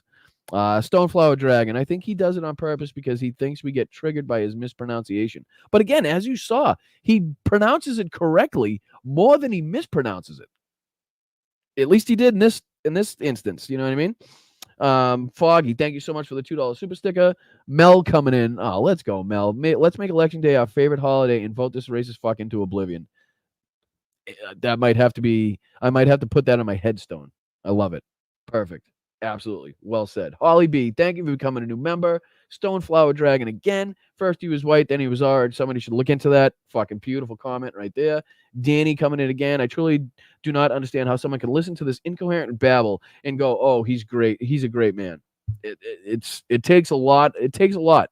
It takes a lot of brainwashing. It takes a lot of propaganda. It takes a lot of, little tricks that Joseph Goebbels learned back in the day to be able to sway an entire population of people into believing lies. So don't get it twisted. They know exactly what they're doing on that front. They have some fucking sick fucks behind the scenes that know exactly what they're doing on that front. Let's go. Hinda. Your nasty wishful predictions will bite you, Don. Absolutely. And thank you for being a member for 3 months. Holly B. coming in with the $1.50 super sticker. Let's go. Colleen coming in with the $50 super sticker, for Christ's sakes. Oh, guys are great. Amy, thank you so much for the super sticker. Michelle becoming a new member. Danny again. Damn, he is literally standing up there talking about himself, but substituting his name with Kamala's name. That is a great fucking point. Again, as we always say, projection is the name of the game for the Republicans, is the name of the game for MAGA. That's just what they do. Colleen again. Oh yeah. Have fun, Colleen. When do you leave? I'm probably not going to get the answer, but if you leave before next show, I hope you really have a fucking great week. And I would not mind if you did email me some pictures so I could live vicariously through you. If I could just at least pretend for a second I'm on the beach in the Bahamas, that would be fantastic. Appreciate you. Thank you. Guys, I'm not actually physically going to the Bahamas. Oh, come on. Come on. Fuck. You got me. All right. You got me. I thought you had your bags packed already. I thought you were fucking gone, baby. Gone. Jet blue right to the fucking deep blue sea in the Bahamas. But anyway, maybe you'll have to do it now because we're talking about it. Bertha, thank you so much for becoming a new member. Appreciate you. Colleen again. Stupid is as stupid does. Absolutely. Christopher Garcia becoming a member for 5 months. A lot of you guys for 5 months. I appreciate you guys, man. Sticking around. We will vote. Yes, you will. I have the utmost faith in you guys. Josh Jameson. Certain phrases have different response. Yeah, like we're going down to the Capitol. Ooh, flames. I got it. I like that one. Marilyn Krieger. Thank you for becoming a YouTube member. You are the best. Christopher Garcia again. In lieu of crypto check, I will send a donation this way. Great show, Boston Brian. Thank you so much. I appreciate you guys so much. I really, really do. Yeah, and I think somewhere in that speech, Trump says he's going to pay off the debt with a fucking crypto check, or he said it in some interview with some nonsensical fucking situation he was in. Just craziness. Moms Russo, love the show today. Thank you so much. Very appreciative of that. And what do we got here? We got Pomona Bill 220. Thank you, Pomona Bill 220. And the last is Tanya. Come on, Tanya, being here for 4 months. You guys are great. When the mods are members, it's such a good feeling. It really is, because not only do they not get to enjoy the show the way everybody else in the chat does, but to then take the extra step into becoming a member of that show is really fucking heartwarming and touching, and I do appreciate it. And I thank you guys for sticking around as I do these thank yous at the end. I find it very, like I said, I'm a YouTube viewer before I am a creator on here, is what I consider myself. And so when I watch a YouTube stream or a podcast or something like that, and you get interaction with the person that is doing the podcast from the host of the show, and you get to talk to them and see your comments on the screen and have people interacting with it, I think it has a big effect on the chat, and I wanted to really make that a part of my show and make you guys a part of the show. I don't want to be talking to you. I want to be talking with you. So hopefully the way I go about it maybe differentiates between other podcasts, so to speak. So I appreciate it. I thank you guys very much. Again, Venmo up in the corner. You can do patreon.com/Boston Brian. There's 3 different tiers on there that you can choose with all different monetary levels. You get different perks with every level. We also have our Zoom chats for our Patreon members coming up August 6th and the 20th for the VIP Zoom. So make sure you guys are hopping onto that. If you're a member anytime before that, if you become a Patreon member before that, obviously you're more than welcome to hop in the Zoom. And basically we just shoot the shit. Again, I'm not going to hide any of my content behind a paywall. Anything that you pay for is basically just interaction with me, interaction with anybody else that comes in the chat or in the Zoom, I should say, and kind of hangs out. We just shoot the shit, talk about what's going on in your life. I'm more interested in hearing what's going on in your life because I get to sit here and chat and yap my mouth for 3-4 hours every Sunday. So I'm really interested in what's going on with you guys. I love you guys to death. Really, really, I do. The appreciation that I feel for you guys, the mods, Mel, everything that Mel does to help this show. I can't express it in words, but one day I will find the words. I promise. I will find the words to be able to thank you guys for everything that you do. But until then, I will leave you with my couch that I just bought. JD Vance sent this to me. It came from Temu, strangely enough, but I think I can fit it in my living room. Somehow I got to clean it. The stains on it are a little much for me. Might have to change the cushion on it. Seems a little worn. But other than that, I like it. It's a good one. It is a good one. I'm going to have to. So much rambling. You're a moron. You know what? I like that you're here still. The fact that you're here and you hate what you're hearing so much, but you're still here, doesn't that go to speak to how much you don't hate what you're hearing a little bit? But anyway, I love you, buddy. I appreciate it. Your name says it all. I don't think we really have to go any farther than your name. But I appreciate you being here. Trolls help too. Your comments help with the algorithm. Every time you put a comment in that chat, it boosts my algorithm. So I thank you very much. No, it's definitely a troll. I'm not worried about it. But again, all are welcome. Like I said, helps the algorithm. The more people in here, the better. The more people in here, the more people, the more YouTube believes that everybody enjoys what they're watching, and we'll send it out to more people. So again, way over time, and I do apologize about that. Sorry about the the time, mods. I appreciate you guys sticking around. I will see you guys next week. I love you. Make sure you're calling your family. Make sure you're reaching out to people that you love. Make sure you know exactly where you stand in this election. Make sure you know that you're registered to vote. Make sure you know where you're going to vote and how you're getting there, because it's important. Don't wait till the last second to make sure that you're registered. Don't wait till the last second to make sure that your friends and family are registered. in co-workers and everybody else. Let's do that now. Let's get that done now so we don't have to worry about it later. I will see you guys next Sunday. I love you very much. Peace out. Keep fighting. Keep kicking ass. I'm Boston Brian. Appreciate you.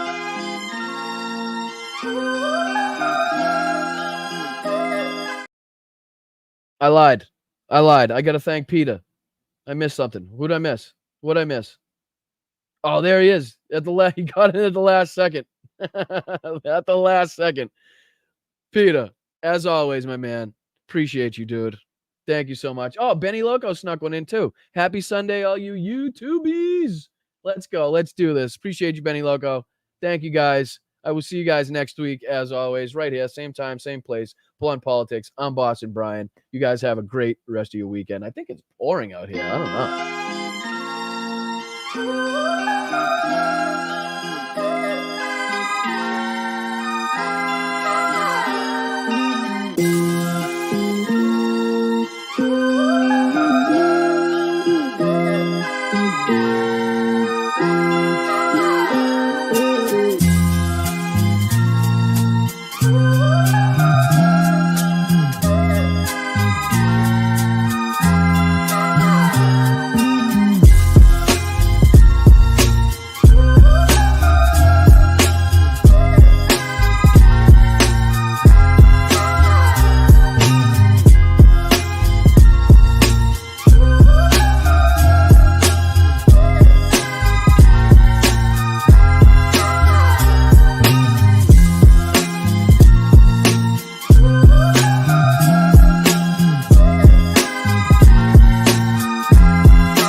All right, I'm not going anywhere until everybody's happy. What's going on, Mike? What happened? Sometimes YouTube's weird and it doesn't let you send super chats. Like I know a lot of times in Hal's stream, I can't send super chats for some reason. It just does not allow me to do it. It's obviously nothing against you, brother. I appreciate you attempting. I appreciate that you want to do that. But maybe a refresh. I don't know if you close YouTube, maybe something like that. I don't think it's anything, malicious. Just want to let you know. But anyways, just want to make sure everybody's happy. Sorry.